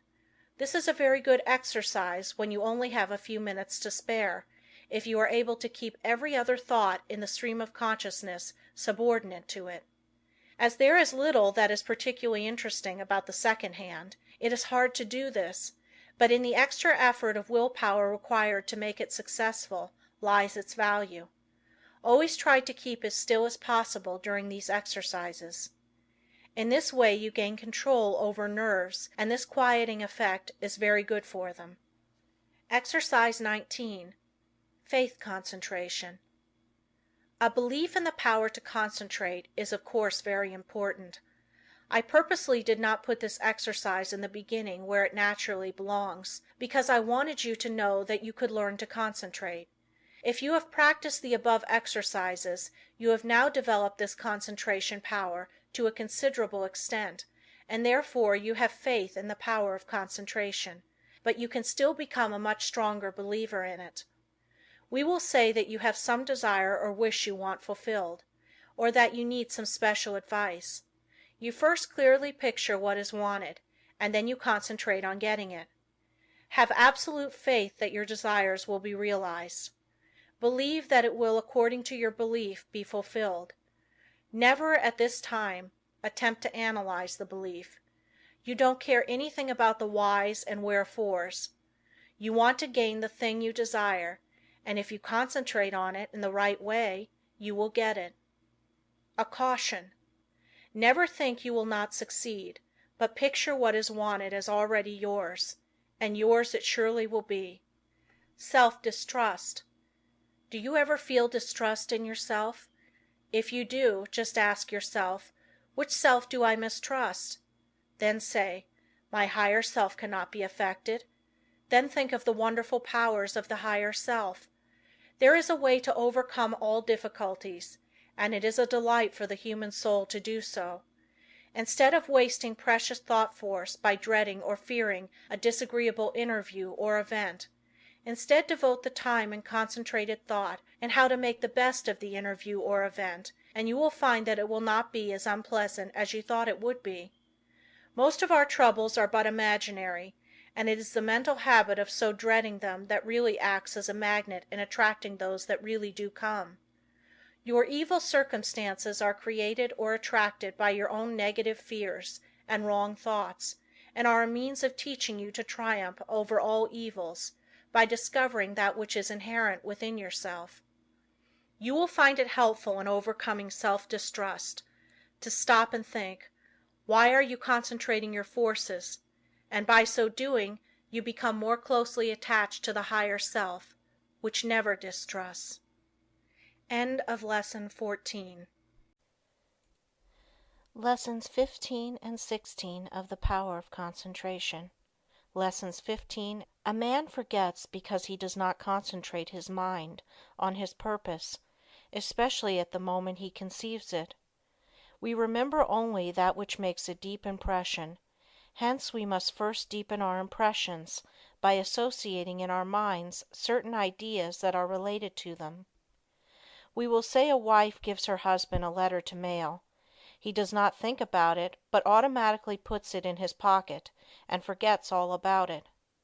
When the letter was given to him, had he said to himself, "I will mail this letter, the box is at the next corner, and when I pass it I must drop this letter," it would have enabled him to recall the letter the instant he reached the mailbox. The same rule holds good in regard to more important things. For example, if you are instructed to drop in and see Mr. Smith while out to luncheon today, you will not forget it. If at the same moment the instruction is given, you say to yourself something similar to the following: "When I get to the corner of Blank Street, on my way to luncheon, I shall turn to the right and call on Mr. Smith." In this way the impression is made, the connection established, and the sight of the associated object recalls the errand. The important thing to do is to deepen the impression at the very moment it enters your mind. This is made possible not only by concentrating the mind upon the idea itself, but by surrounding it with all possible association of ideas, so that each one will reinforce the others. The mind is governed by laws of association, such as the law that ideas which enter the mind at the same time emerge at the same time, one assisting in recalling the others. The reason why people cannot remember what they want to is that they have not concentrated their minds sufficiently on their purpose at the moment when it was formed. You can train yourself to remember in this way by the concentration of the attention on your purpose, in accordance with the laws of association. When once you form this habit, the attention is easily centered and the memory easily trained. Then your memory, instead of failing you at crucial moments, becomes a valuable asset in your everyday work. Exercise in memory concentration. Select some picture, put it on a table, and then look at it for 2 minutes. Concentrate your attention on this picture, observe every detail, then shut your eyes and see how much you can recall about it. Think of what the picture represents, whether it is a good subject, whether it looks natural. Think of objects in foreground, middle ground, background, of details of color and form. Now open your eyes and hold yourself rigidly to the correction of each and every mistake. Close your eyes again and notice how much more accurate your picture is. Practice until your mental image corresponds in every particular to the original. Nature is a wonderful instructor. But there are very few who realize that when we get in touch with Nature, we discover ourselves. That by listening to her voice, with that curious inner sense of ours, we learn the oneness of life and wake up to our own latent powers. Few realize that the simple act of listening and concentrating is our best interior power, for it brings us into close contact with the highest, just as our other senses bring us into touch with the coarser side of human nature. The closer we live to nature, the more developed is this sense. So-called civilization has overdeveloped our other senses at the expense of this one. Children unconsciously realize the value of concentration. For instance, when a child has a difficult problem to solve and gets to some knotty point which he finds himself mentally unable to do, though he tries his hardest, he will pause and keep quite still, leaning on his elbow, apparently listening. Then you will see, if you are watching, sudden illumination come, and he goes on happily and accomplishes his task. A child instinctively but unconsciously knows when he needs help. He must be quiet and concentrate. All great people concentrate and owe their success to it. A doctor thinks over the symptoms of his patient, waits, listens for the inspiration, though quite unconscious perhaps of doing so. The one who diagnoses in this way seldom makes mistakes. An author thinks his plot, holds it in his mind, and then waits, and illumination comes. If you want to be able to solve difficult problems, you must learn to do the same. Lesson 16. How concentrating can fulfill your desire. It is a spiritual law that the desire to do necessarily implies the ability to do. You have all read of Aladdin's lamp, which accomplished such wonderful things. This, of course, is only a fairy story, but it illustrates the fact that man has within him the power, if he is able to use it, to gratify his every wish. If you are unable to satisfy your deepest longings, it is time you learn how to use your God-given powers. You will soon be conscious that you have latent powers within capable, when once developed, of revealing to you priceless knowledge and unlimited possibilities of success. Man should have plenty of everything, and not merely substance to live on as so many have. All natural disease can be realized. It would be wrong for the Infinite to create wants that could not be supplied. Man's very soul is in his power to think, and it therefore is the essence of all created things.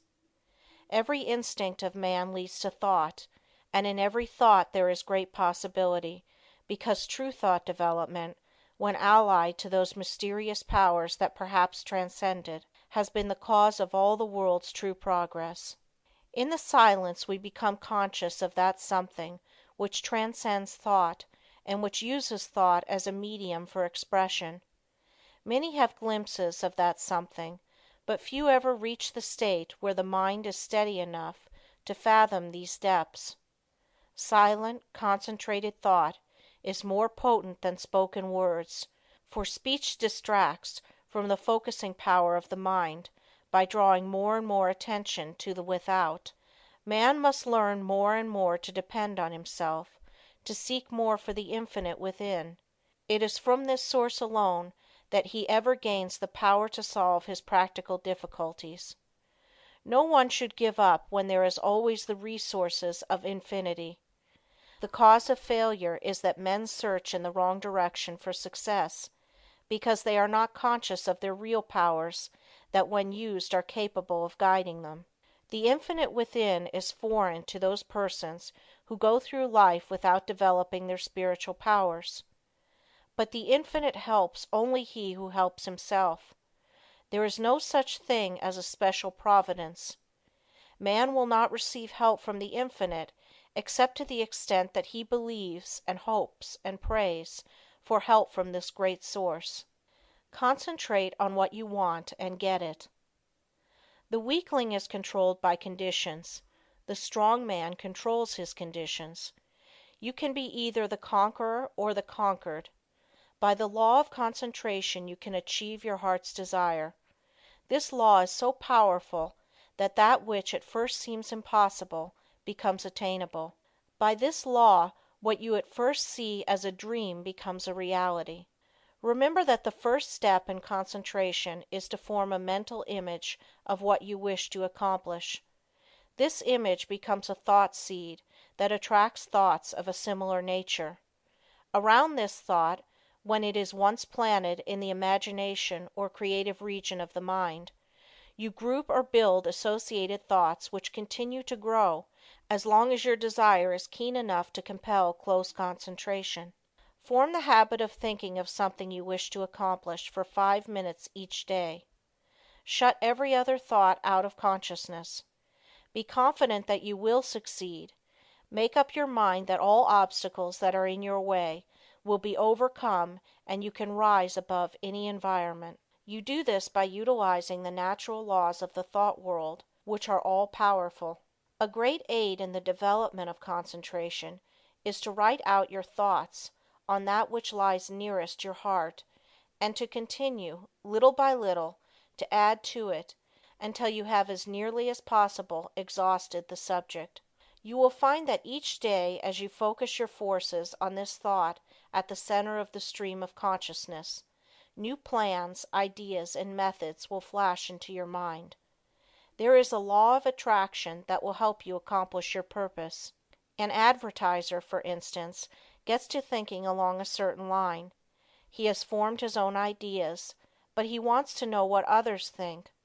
He starts out to seek ideas, and he soon finds plenty of books, plans, designs, etc. on the subject, although when he started he was not aware of their existence. The same thing is true in all lines. We can attract those things that will help us. Very often we seem to receive help in a miraculous way. It may be slow in coming, but once the silent, unseen forces are put into operation, they will bring results so long as we do our part. They are ever present and ready to aid those who care to use them. By forming a strong mental image of your desire, you plant the thought seed, which begins working in your interest, and in time that desire, if in harmony with your higher nature, will materialize. It may seem that it would be unnecessary to caution you to concentrate only upon achievement that will be good for you and work no harm to another, but there are many who forget others and their rights in their anxiety to achieve success. All good things are possible for you to have, but only as you bring out your forces into harmony with that law that requires that we mete out justice to fellow travelers as we journey along life's road. So first think over the thing wanted, and if it would be good for you to have, say, I want to do this. I am going to work to secure it. The way will be open for me. If you fully grasp the mental thought of success and hold it in the mind each day, you gradually make a pattern or mold which in time will materialize. But by all means keep free from doubt and fear, the destructive forces. Never allow these to become associated with your thoughts. At last you will create the desired conditions and receive help in many unlooked for ways that will lift you out of the undesired environment. Life will then seem very different to you, for you will have found happiness through awakening within yourself the power to become the master of circumstances instead of their slave. To the beginner in this line of thought, some of the things stated in this book may sound strange, even absurd, but instead of condemning them, give them a trial. You will find they work out. The inventor has to work out his idea mentally before he produces it materially. The architect first sees the mental picture of the house he is to plan, and from this works out the one we see. Every object, every enterprise, must first be mentally created. I know a man that started in business with 13 cents and not a dollar's worth of credit. In 10 years he has built up a large and profitable business. He attributes his success to two things: belief that he would succeed, and hard work. There were times when it did not look like he could weather the storm. He was being pressed by his creditors who considered him bankrupt. They would have taken 50 cents on the dollar for his notes and considered themselves lucky. But by keeping up a bold front he got an extension of time when needed. When absolutely necessary for him to raise a certain sum at a certain time, he always did it. When he had heavy bills to meet, he would make up his mind that certain people that owed him would pay by a certain date, and they always did. Sometimes he would not receive their check until the last mail of the day of the extension, and I have known him to send out a check with the prospect of receiving a check from one of his customers the following day. He would have no reason other than his belief in the power of affecting the mind of another by concentration of thought for expecting that check, but rarely has he been disappointed. Just put forth the necessary concentrated effort and you will be wonderfully helped from sources unknown to you. Remember the mystical words of Jesus, the Master: "Whatsoever thing ye desire when ye pray, pray as if ye had already received, and ye shall have." End of Lesson 16. Lessons 17 and 18 of the Power of Concentration. Lesson 17. Ideals developed by concentration. Through our paltry stir and strife glows the wished ideal, and longing molds in clay what life carves in the marble real. Lowell. We often hear people spoken of as idealists. The fact is we are all idealists to a certain extent, and upon the ideals we picture depends our ultimate success. You must have the mental image if you are to produce the material thing. Everything is first created in the mind. When you control your thoughts, you become a creator. You receive divine ideas and shape them to your individual needs. All things of this world are to you just what you think they are. Your happiness and success depend upon your ideals. You are responsible for every condition you go through, either consciously or unconsciously. The next step you take determines the succeeding step. Remember this, it is a valuable lesson. By concentrating on each step as you go along, you can save a lot of waste steps and will be able to choose a straight path instead of a roundabout road. Concentrate your ideals and they will become material actualities. Through concentration we work out our ideals in physical life. Your future depends upon the ideals you are forming now. Your past ideals are determining your present. Therefore, if you want a bright future, you must begin to prepare for it today. If persons could only realize that they can only injure themselves, that when they are apparently injuring others they are really injuring themselves, what a different world this would be. We say a man is as changeable as the weather. What is meant is his ideals change. Every time you change your ideal, you think differently. You become like a rudderless boat on an ocean. Therefore, realize the importance of holding to your ideal until it becomes a reality. You get up in the morning determined that nothing will make you lose your temper. This is your ideal of a person of real strength and poise. Something takes place that upsets you completely, and you lose your temper. For the time being, you forget your ideal. If you had just thought a second of what a well-poised person implies, you would not have become angry. You lose your poise when you forget your ideal. Each time we allow our ideals to be shattered, we also weaken our willpower. Holding to your ideals develops willpower. Don't forget this. Why do so many men fail? Because they don't hold to their ideal until it becomes a mental habit. When they concentrate on it, to the exclusion of all other things, it becomes a reality. I am that which I think myself to be. Ideals are reflected to us from the unseen spirit. The laws of matter and spirit are not the same. One can be broken, but not the other. To the extent that ideals are kept is your future assured. It was never intended that man should suffer. He has brought it upon himself by disobeying the laws of nature. He knows them so cannot plead ignorance. Why does he break them? Because he does not pay attention to those ideals flashed to him from the Infinite Spirit. Life is but one continuous unfoldment, and you can be happy every step of the way, or miserable, as you please. It all depends upon how we entertain those silent whisperings that come from we know not where. We cannot hear them with mortal ear, but from the silence they come as if they were dreams, not to you or me alone, but to everyone. In this way the grandest thoughts come to us, to use or abuse. So search not in treasured volumes for noble thoughts, but within, and bright and glowing vision will come to be realized now and hereafter.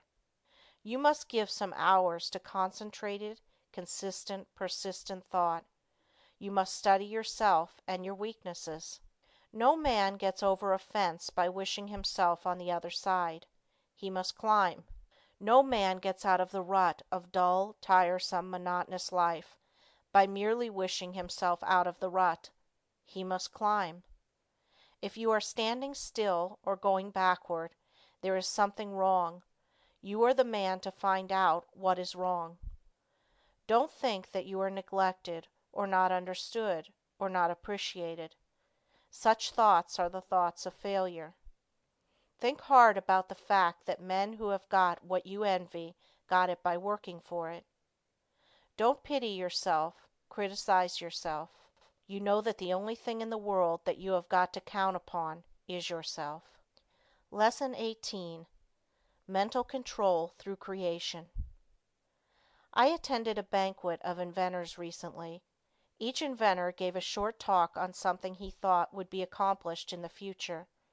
Many very much needed things were spoken of. One inventor spoke of the possibilities of wireless telephone.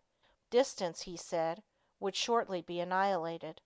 He thought we would soon be able to talk to the man in the submarine 40 fathoms below the surface and 1,000 miles away. When he got through, he asked if there were any that doubted what he said. No one spoke up. This was not a case of tactful politeness, as inventors like to argue, but a case where no one present really doubted that the inventor's vision would, in the future, materialize. These shrewd men, some real geniuses, all thought we would in time be able to talk to those 1,000 miles away without media.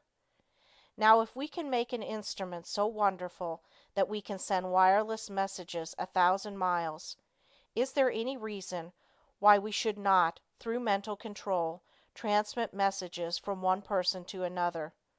The wireless message should not be as easy to send as the projected thought. The day will come when all business will employ highly developed persons to send out influences. These influences will be so dominating that employees will be partly controlled by them, and so you will profit more and more by your mental powers and depend on them to draw you to all forces of a helping nature. You will be constantly sending out suggestions to your employees and friends. They will receive these unconsciously, but in case yours is the stronger personality, they will carry them out the same as if you had spoken them. This is being done even today. A finely organized company secures the combined effort of all its men. They may be each doing a different kind of work, but all work to bring about the very best results. The whole atmosphere is impregnated with a high standard of workmanship. Everyone feels he must do his best. He could not be in such surroundings and be satisfied to do anything but his best work. A business will succeed only to the extent that the efforts of all are coordinated toward one result. At least one person is needed to direct all toward the desired end. The person at the head does not have to exactly outline to the others what steps to take, but he must possess the mental power of control over others. An up-to-date business letter is not written in a casual, commonplace way today. The writer tries to convey something he thinks the receiver will be interested to know. In this way he awakens a responsive spirit. Sometimes just the addition of a word or two will change a letter of the matter-of-fact style to one that compels a response. It is not always what is actually in a letter, but the spirit which it breathes that brings the results. That intangible something that defies analysis is the projected thought of the matter that brings back the harvest that it claims. But we should not always claim success for ourselves only. If you are anxious that some friend or relative should succeed, think of this person as becoming successful. Picture him in the position you would like to see him in. If he has a weakness, desire and command that it be strengthened. Think of his shortcomings, which belong to his negative nature, as being replaced by positive qualities. Take a certain part of the day to send him thoughts of upbuilding nature. You can in this way arouse his mental powers into activity, and once aroused, they will assert themselves and claim their own. We can accomplish a great deal more than many of us are ready to believe by sending to another our direct, positive and controlling suggestions of leadership, but whether a man is a success or not is greatly determined by the way he acts on the suggestions he receives. We either advance or decline. We never stand still. Every time we accomplish something, it gives us ability to do greater things. The bigger the attempt undertaken, the greater the things accomplished in the future. As a business grows, the head of the business also has to grow. He must advance and be ever the guiding influence. By his power to control, he inspires confidence in those associated with him. Often employees are superior to their employers in some qualities, and, If they had studied, instead of neglected their development, they could have been employers of more commanding influence than those whom they serve. Through your mental power you can generate, in another, enthusiasm and the spirit of success, which somehow furnishes an impetus to do something worth while. In concentrated mental control there is a latent power more potent than physical force. The person becomes aware that the attitude of the mind has a power of controlling, directing, and governing other forces. He has been placed in an attitude capable of acquiring that which he desires. All of us, no matter how strong we are affected by the mental forces of our environment. There is no one that can remain neutral to influences. The mind cannot be freed from the forces of a place. If the environment of your place of business is not helpful, it will be harmful. That is why a change of position will often do a person a great deal of good. No person was ever intended to live alone. If you are shut up with only your own thoughts, you suffer from mental starvation. The mind becomes narrow, the mental powers weaken. Living alone often causes some of the milder forms of insanity. If children do not play with those their own age, but associate with only older people, they will take on the actions of the older people. The same is true of older persons if they associate with people younger than they are. They will take on the spirit of youth. If you wish to retain your youth, you need the influences of youth. Like attracts like all over the world. The thought element plays a great part in our lives. Every business must not only command physical effort, but it must also command thought effort. There must be coordination of thought. All employers should aim to secure employees that think along similar lines. They will work in fuller sympathy with each other. They will better understand each other. This enables them to help each other, which would be utterly impossible if they were not in sympathy with each other. It is this that goes to make up a perfect organization, which directs and influences them toward the one end. Instead of each person being a separate unit, each one is like a spoke in a big wheel. Each member carries his own load, and he would not think of shirking. Anyone working in such an atmosphere could not help turning out his best work. All great leaders must be able to inspire this cooperative spirit. They first secure assistants through their mental control.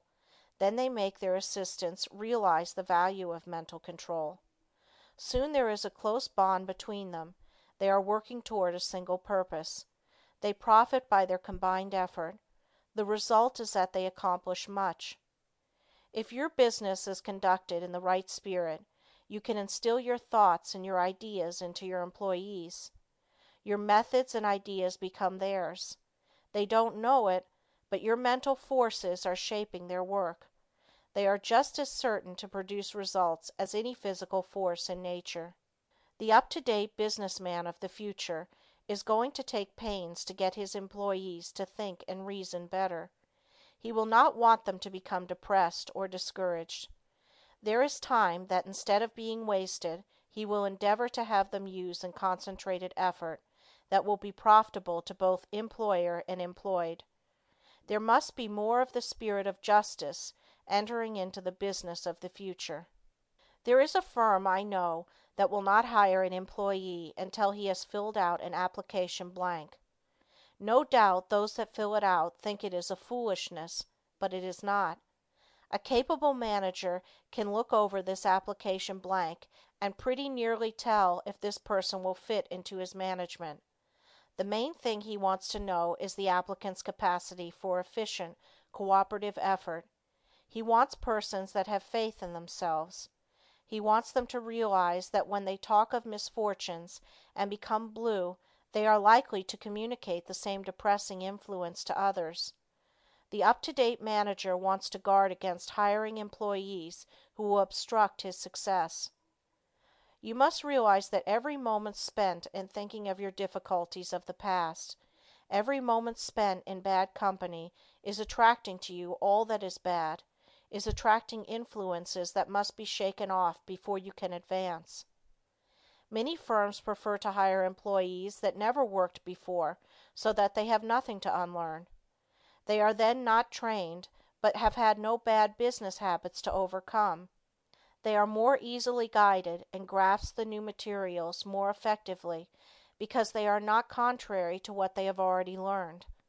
They are at once started on the right road, and as they cooperate readily, they receive the mental support of the management and learning the methods that have been perfected. This inspires confidence in themselves, and they soon become efficient and, finally, skilled workers. Most big business firms today employ efficiency experts. Each day or week they are in a different department. They earn their money because they familiarize persons with very little business experience with plans that have taken the expert years of training and much money to perfect. The attitude we take has a great deal more to do with our success than most of us realize. We must be able to generate those forces that are helpful. There is a wonderful power in the thought rightly controlled and projected, and we must, through concentration, develop this power to the fullest possible extent. We are surrounded by many forces of which we know but little at present. Our knowledge of these is to be wonderfully increased. Each year we learn more about these psychic forces which are full of possibilities, of which we are not even dimly conscious. We must believe in mental control, learn more about it, and use it, if we want to command these higher powers and forces which will unquestionably direct the lives of countless future generations. End of Lesson 18. Lessons 19 and 20 of The Power of Concentration. Lesson 19. A Concentrated Will Development. New Method. You will find in this chapter a most effective and most practical method of developing the will. You can develop a strong one if you want to. You can make your will a dynamo to draw you to untold power. Exercises are given which will, if practiced, strengthen your will, just as you would strengthen your muscles by athletic exercises. In starting to do anything, we must first commence with elementary principles. Simple exercises will be given.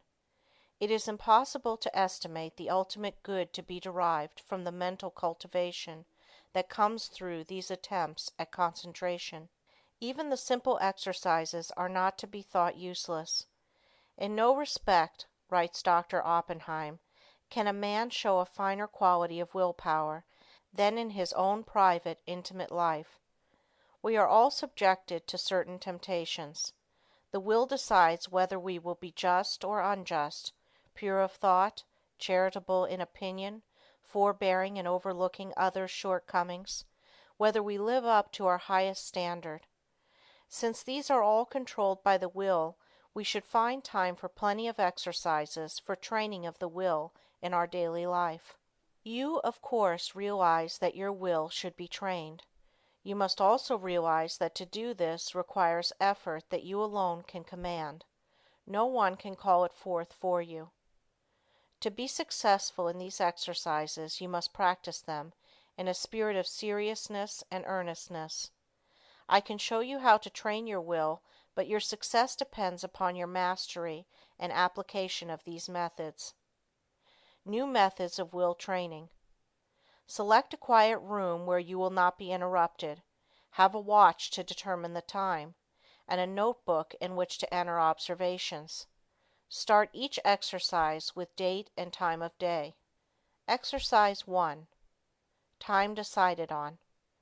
Select some time of the day when most convenient. Sit in a chair and look at the doorknob for 10 minutes. Then write down what you experienced.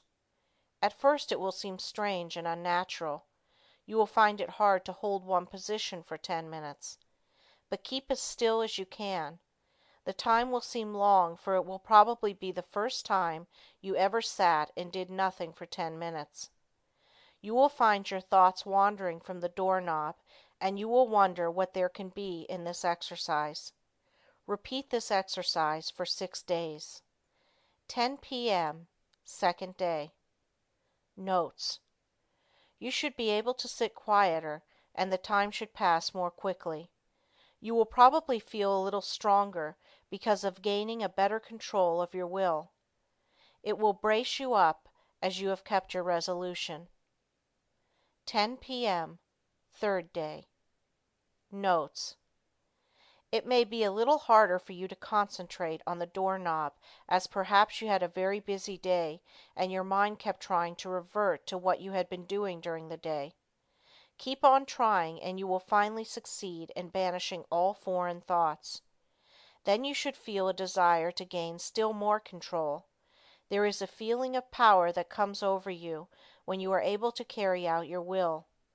This exercise will make you feel bigger and it awakens a sense of nobility and manliness. You will say, I find that I can actually do what I want to and can drive foreign thoughts out. The exercise, I can now see, is valuable. 10 p.m., fourth day. Notes. I found that I could look at the doorknob and concentrate my attention on it at once. Have overcome the tendency to move my legs. No other thoughts try to enter, as I have established the fact that I can do what I want to do and do not have to be directed. I feel that I am gaining in mental strength. I can now see the wonderful value of being the master of my own will force. I know now if I make a resolution, I will keep it. I have more self-confidence and can feel my self-control increasing. 10 p.m., fifth day. Notes. Each day I seem to increase the intensity of my concentration. I feel that I can center my attention on anything I wish. 10 p.m., sixth day. Notes. I can instantly center my whole attention on the doorknob, feel that I have thoroughly mastered this exercise, and that I am ready for another. You have practiced this exercise enough, but before you start another, I want you to write a summary of just how successful you were in controlling the flitting impulses of the mind and will. You will find that this is an excellent practice. There is nothing more beneficial to the mind than to pay close attention to its wonderful, subtle activities. Exercise 2. Secure a package of playing cards. Select some time to do the exercise. Each day at the appointed time, take the pack in one hand and then start laying them down on top of each other just as slowly as you can, with an even motion.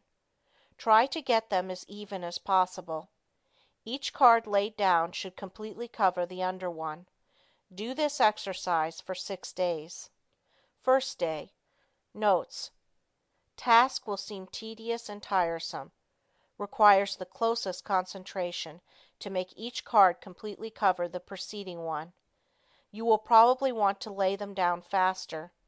It requires patience to lay them down so slowly, but benefit is lost if not so placed. You will find that at first your motions will be jerky and impetuous.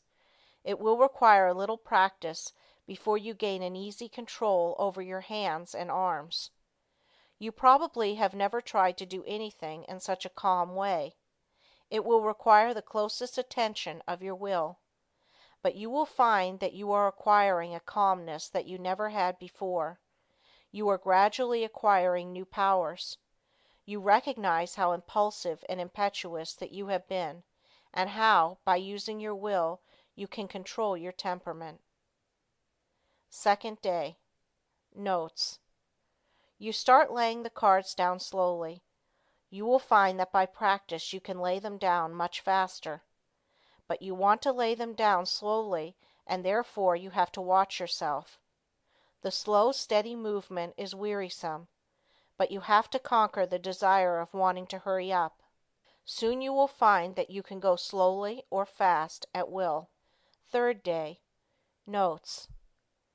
You still find it hard to go slowly. Your will urges you to go faster. This is especially true if you are impulsive, as the impulsive character finds it very difficult to do anything slowly and deliberately. It goes against the grain. This exercise still is tiresome, but when you do it, it braces you up mentally. You are accomplishing something you do not like to do. It teaches you how to concentrate on disagreeable tasks. Writing these notes down you will find very helpful. Fourth day. Notes. I find that I am beginning to place the cards in a mathematical way. I find one card is not completely covering another. I am getting a little careless and must be more careful. I command my will to concentrate more. It does not seem so hard to bring it under control. Fifth day. Notes. I find that I am overcoming my jerky movements, that I can lay the cards down slowly and steadily. I feel that I am rapidly gaining more poise. I am getting better control over my will each day, and my will completely controls my movements. I begin to look on my will as a great governing power. I would not think of parting with the knowledge of will I have gained. I find it is a good exercise and know it will help me to accomplish my tasks. Sixth day. Notes. I begin to feel the wonderful possibilities of the will.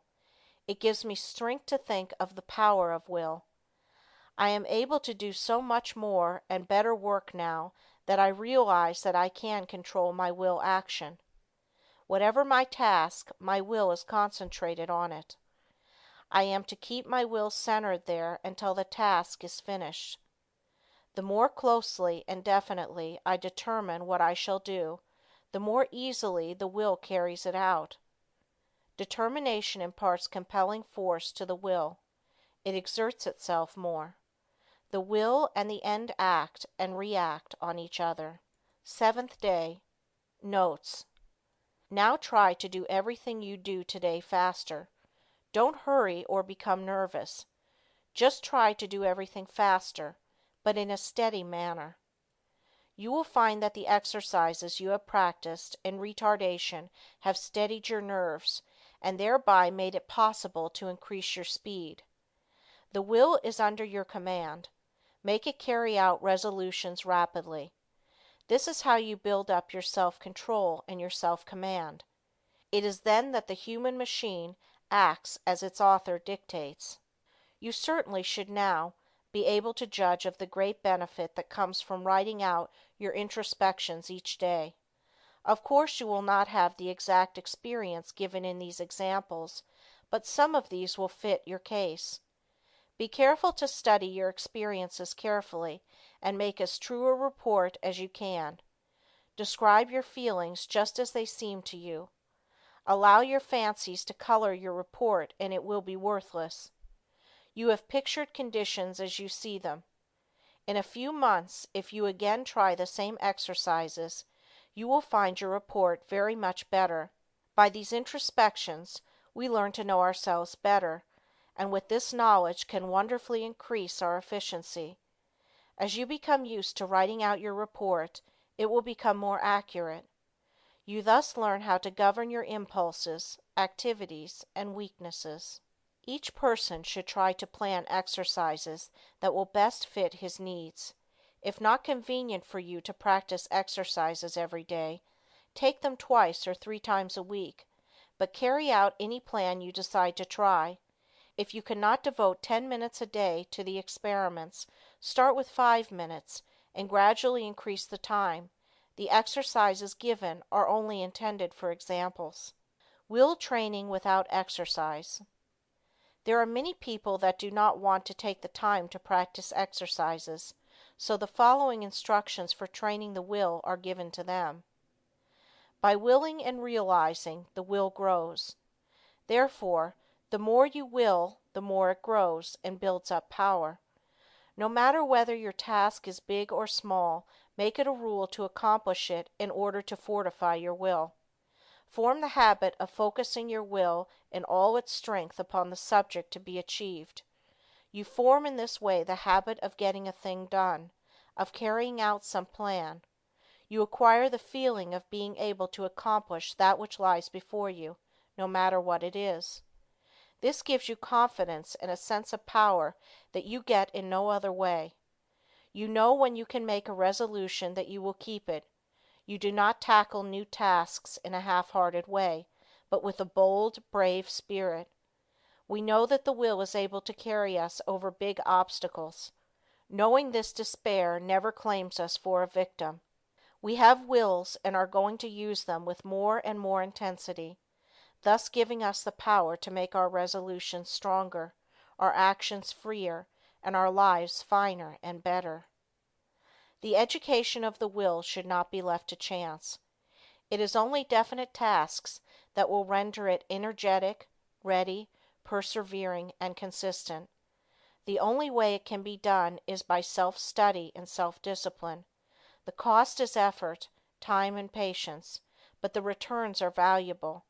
There are no magical processes leading to will development, but the development of your will works wonders for you because it gives you self-mastery, personal power, and energy of character. Concentration of the will to win. The adaptability of persons to their business environment is more a matter of determination than anything else. In this age, we hear a good deal of talk about a man's aptitudes. Some of his aptitudes, some of his powers, may be developed to a wonderful extent, but he is really an unknown quality until all his latent powers are developed to their highest possible extent. He may be a failure in one line and a big success in another. There are many successful men that did not succeed well at what they first undertook, but they profited by their efforts in different directions, and this fitted them for higher things. Whereas, had they refused to adjust themselves to their environment, the tide of progress would have swept them into oblivion. My one aim in all my works is to try and arouse in the individual the effort and determination to develop his full capacities, his highest possibilities. One thing I want you to realize at the start, that it is not so much ability as it is the will to do that counts. Ability is very plentiful, but organizing initiative and creative power are not plentiful. It is easy to get employees, but to get someone to train them is harder. Their abilities must be directed to the work they can do. They must be shown how, while at work, to conserve their energy, and they must be taught to work in harmony with others, for most business concerns are dominated by a single personality. Concentrating on driving force within. We are all conscious, at times, that we have somewhere within us an active driving force that is ever trying to push us onward to better deeds. It is that force that makes us feel determined at times to do something worthwhile. It is not thought, emotion, or feeling. This driving force is something distinct from thought or emotion. It is a quality of the soul, and therefore it has a consciousness all its own. It is the I will do of the will. It is the force that makes the will concentrate. Many have felt this force working within them, driving them on to accomplish their tasks. All great men and women become conscious that this supreme and powerful force is their ally in carrying out great resolutions. This driving force is within all, but until you reach a certain stage you do not become aware of it. It is most useful to the worthy. It springs up naturally without any thought of training. It comes unprovoked and leaves unnoticed. Just what this force is we do not know, but we do know that it is what intensifies the will in demanding just and harmonious action. The ordinary human being, merely as merchandise, if he could be sold as a slave, would be worth $10,000. If somebody gave you a $5,000 automobile, you would take very good care of it. You wouldn't put sand in the carburetor, or mix water with the gasoline, or drive it furiously over rough roads, or leave it out to freeze at night. Are you quite sure that you take care of your own body, your own health, your own real property, as well as you would take care of a $5,000 automobile if it were given to you? The man who mixes whiskey with his blood is more foolish than a man would be if he mixed water with gasoline in his car. You can get another car, you cannot get another body. The man who misses sleep, lives irregularly, bolts his food so that his blood supply is imperfect. That is a foolish man, treating himself as he would not treat any other valuable piece of property. Do you try to talk with men and women who know more than you do, and do you listen rather than try to tell them what you know? There are 100,000 men of 50 and men of 60 running along in the old rut, any one of whom could get out of it and be counted among the successful men if only the spark could be found to explode the energy within them now going to waste. Each man must study and solve his own problem. Lesson 20. Concentration Reviewed. In bringing this book to a close, I again want to impress you with the inestimable value of concentration, because those that lack this great power, or rather, that fail to develop it, will generally suffer from poverty and unhappiness, and their life's work will most often be a failure, while those that develop and use it will make the most of their life's opportunities. I have tried to make these lessons practical, and I am sure that many will find them so. Of course, the mere reading of them will not do you a great deal of good, but if the exercises are practiced and worked out and applied to your own individual case, you should be able to acquire the habit of concentration in such measure as to greatly improve your work and increase your happiness. But remember, the best instruction can only help you to the extent to which you put it into practice. I have found it an excellent idea to read a book through first, and then reread it, and when you come to an idea that appeals to you, stop and think about it. Then, if applicable to you, repeat it over and over, that you will be impressed by it. In this way you can form the habit of picking out all the good things you read, and these will have a wonderful influence on your character. In this closing chapter, I want to impress you to concentrate on what you do, instead of performing most of your work unconsciously or automatically, until you have formed habits that give you the mastery of your work and your life powers and forces. Very often, the hardest part of work is thinking about it. When you get right into it, it does not seem so disagreeable. This is the experience of many when they first commence to learn how to concentrate. So never think it a difficult task, but undertake it with the I will spirit, and you will find that its acquirement will be as easy as its application will be useful. Read the life of any great man, and you will generally find that the dominant quality that made him successful was the ability to concentrate. Study those that have been failures, and you will often find that the lack of concentration was the cause. One thing at a time, and that done well, is a good rule, as I can tell. All men are not born with equal powers, but it is the way they are used that counts. Opportunity knocks at every man's door. Those that are successful hear the knock and grasp the chance. The failures believe that luck and circumstances are against them. They always blame someone else instead of themselves for their lack of success.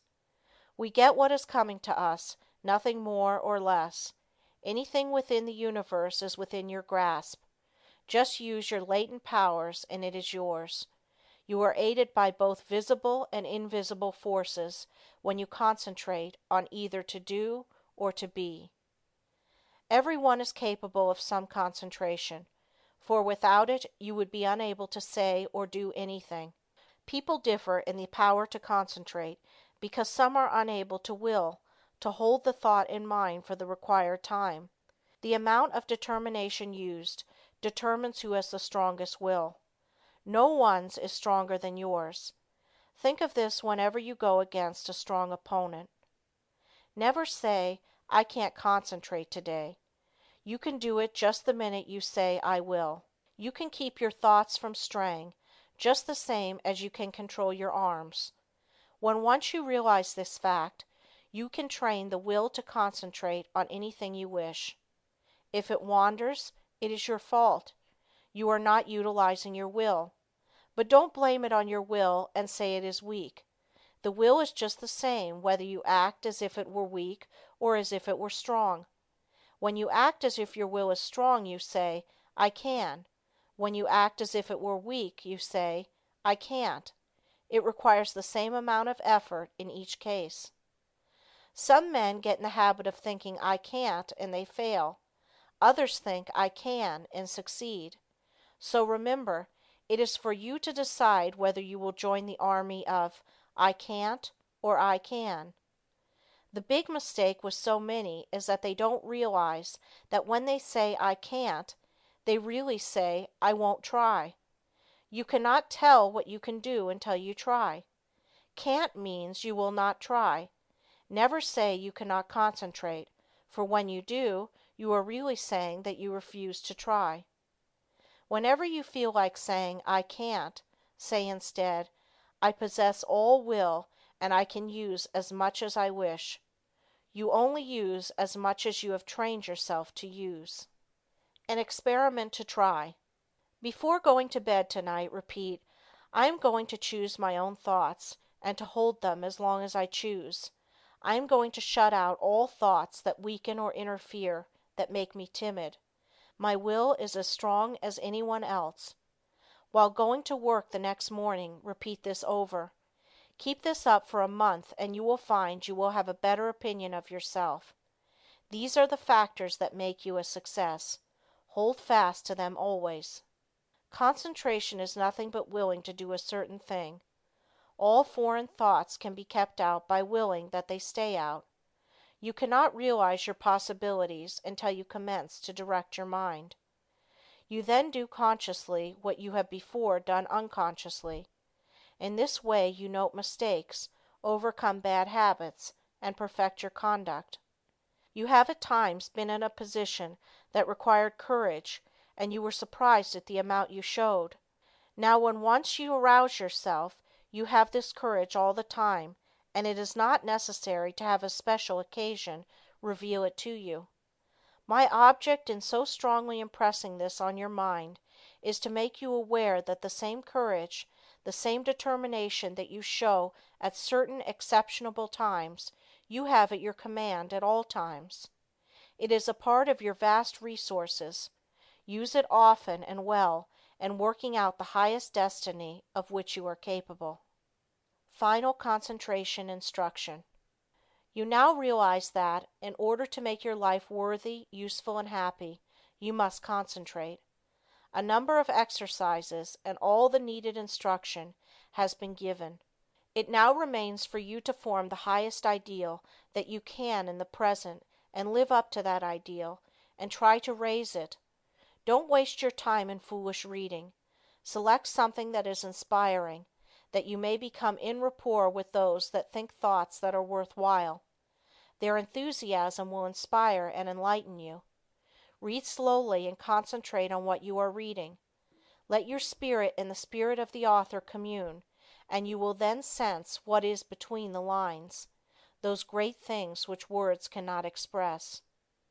Pay constant attention to one and one thing only for a given time, and you will soon be able to concentrate. Hang on to that thought ceaselessly until you have attained your object. When you work, let your mind dwell steadily on your task. Think before you speak, and direct your conversation to the subject under discussion. Do not ramble. Talk slowly, steadily, and connectedly. Never form the hurry habit, but be deliberate in all you do. Assume static attributes without moving a finger or an eyelid, or any part of your body. Read books that treat of but one continuous subject. Read long articles and recall the thread of the argument. Associate yourself with people who are steady, patient, and tireless in their thought, action, and work. See how long you can sit still and think on one subject without interruption. Concentrating on the higher self. Father Time keeps going on and on. Every day he rolls around means one less day for you on this planet. Most of us only try to master the external conditions of this world. We think our success and happiness depends on us doing so. These are of course important, and I don't want you to think they are not, but I want you to realize that when death comes, only those inherent and acquired qualities and conditions within the mentality, your character, conduct, and soul growth will go with you. If these are what they should be, you need not be afraid of not being successful and happy, for with these qualities you can mold external materials and conditions. Study yourself. Find your strong points and make them stronger, as well as your weak ones and strengthen them. Study yourself carefully, and you will see yourself as you really are. The secret of accomplishment is concentration, or the art of turning all your power upon just one point at a time. If you have studied yourself carefully, you should have a good line on yourself, and you should be able to make the proper interior readjustments. Remember first, last, and always, right thinking and right living necessarily results in happiness, and it is therefore within your power to obtain happiness. Anyone that is not happy does not claim their birthright. Keep in mind that someday you are going to leave this world, and think of what you will take with you. This will assist you to concentrate on the higher forces. Now start from this minute to act according to the advice of the higher self in everything you do. If you do, its ever harmonious forces will necessarily ensure to you a successful fulfillment of all your life purposes. Whenever you feel tempted to disobey your higher promptings, hold the thought, "My higher self ensures to me the happiness of doing that which best answers my true relations to all others." You possess latent talents that when developed and utilized are of assistance to you and others, but if you do not properly use them, you shirk your duty, and you will be the loser and sufferer from the consequences.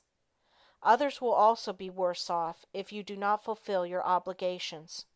When you have aroused into activity your thought powers, you will realize the wonderful value of these principles in helping you to carry out your plans. The right in the end must prevail.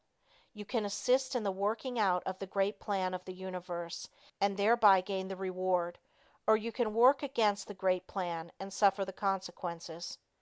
The all-consuming fires are gradually purifying all discordant elements.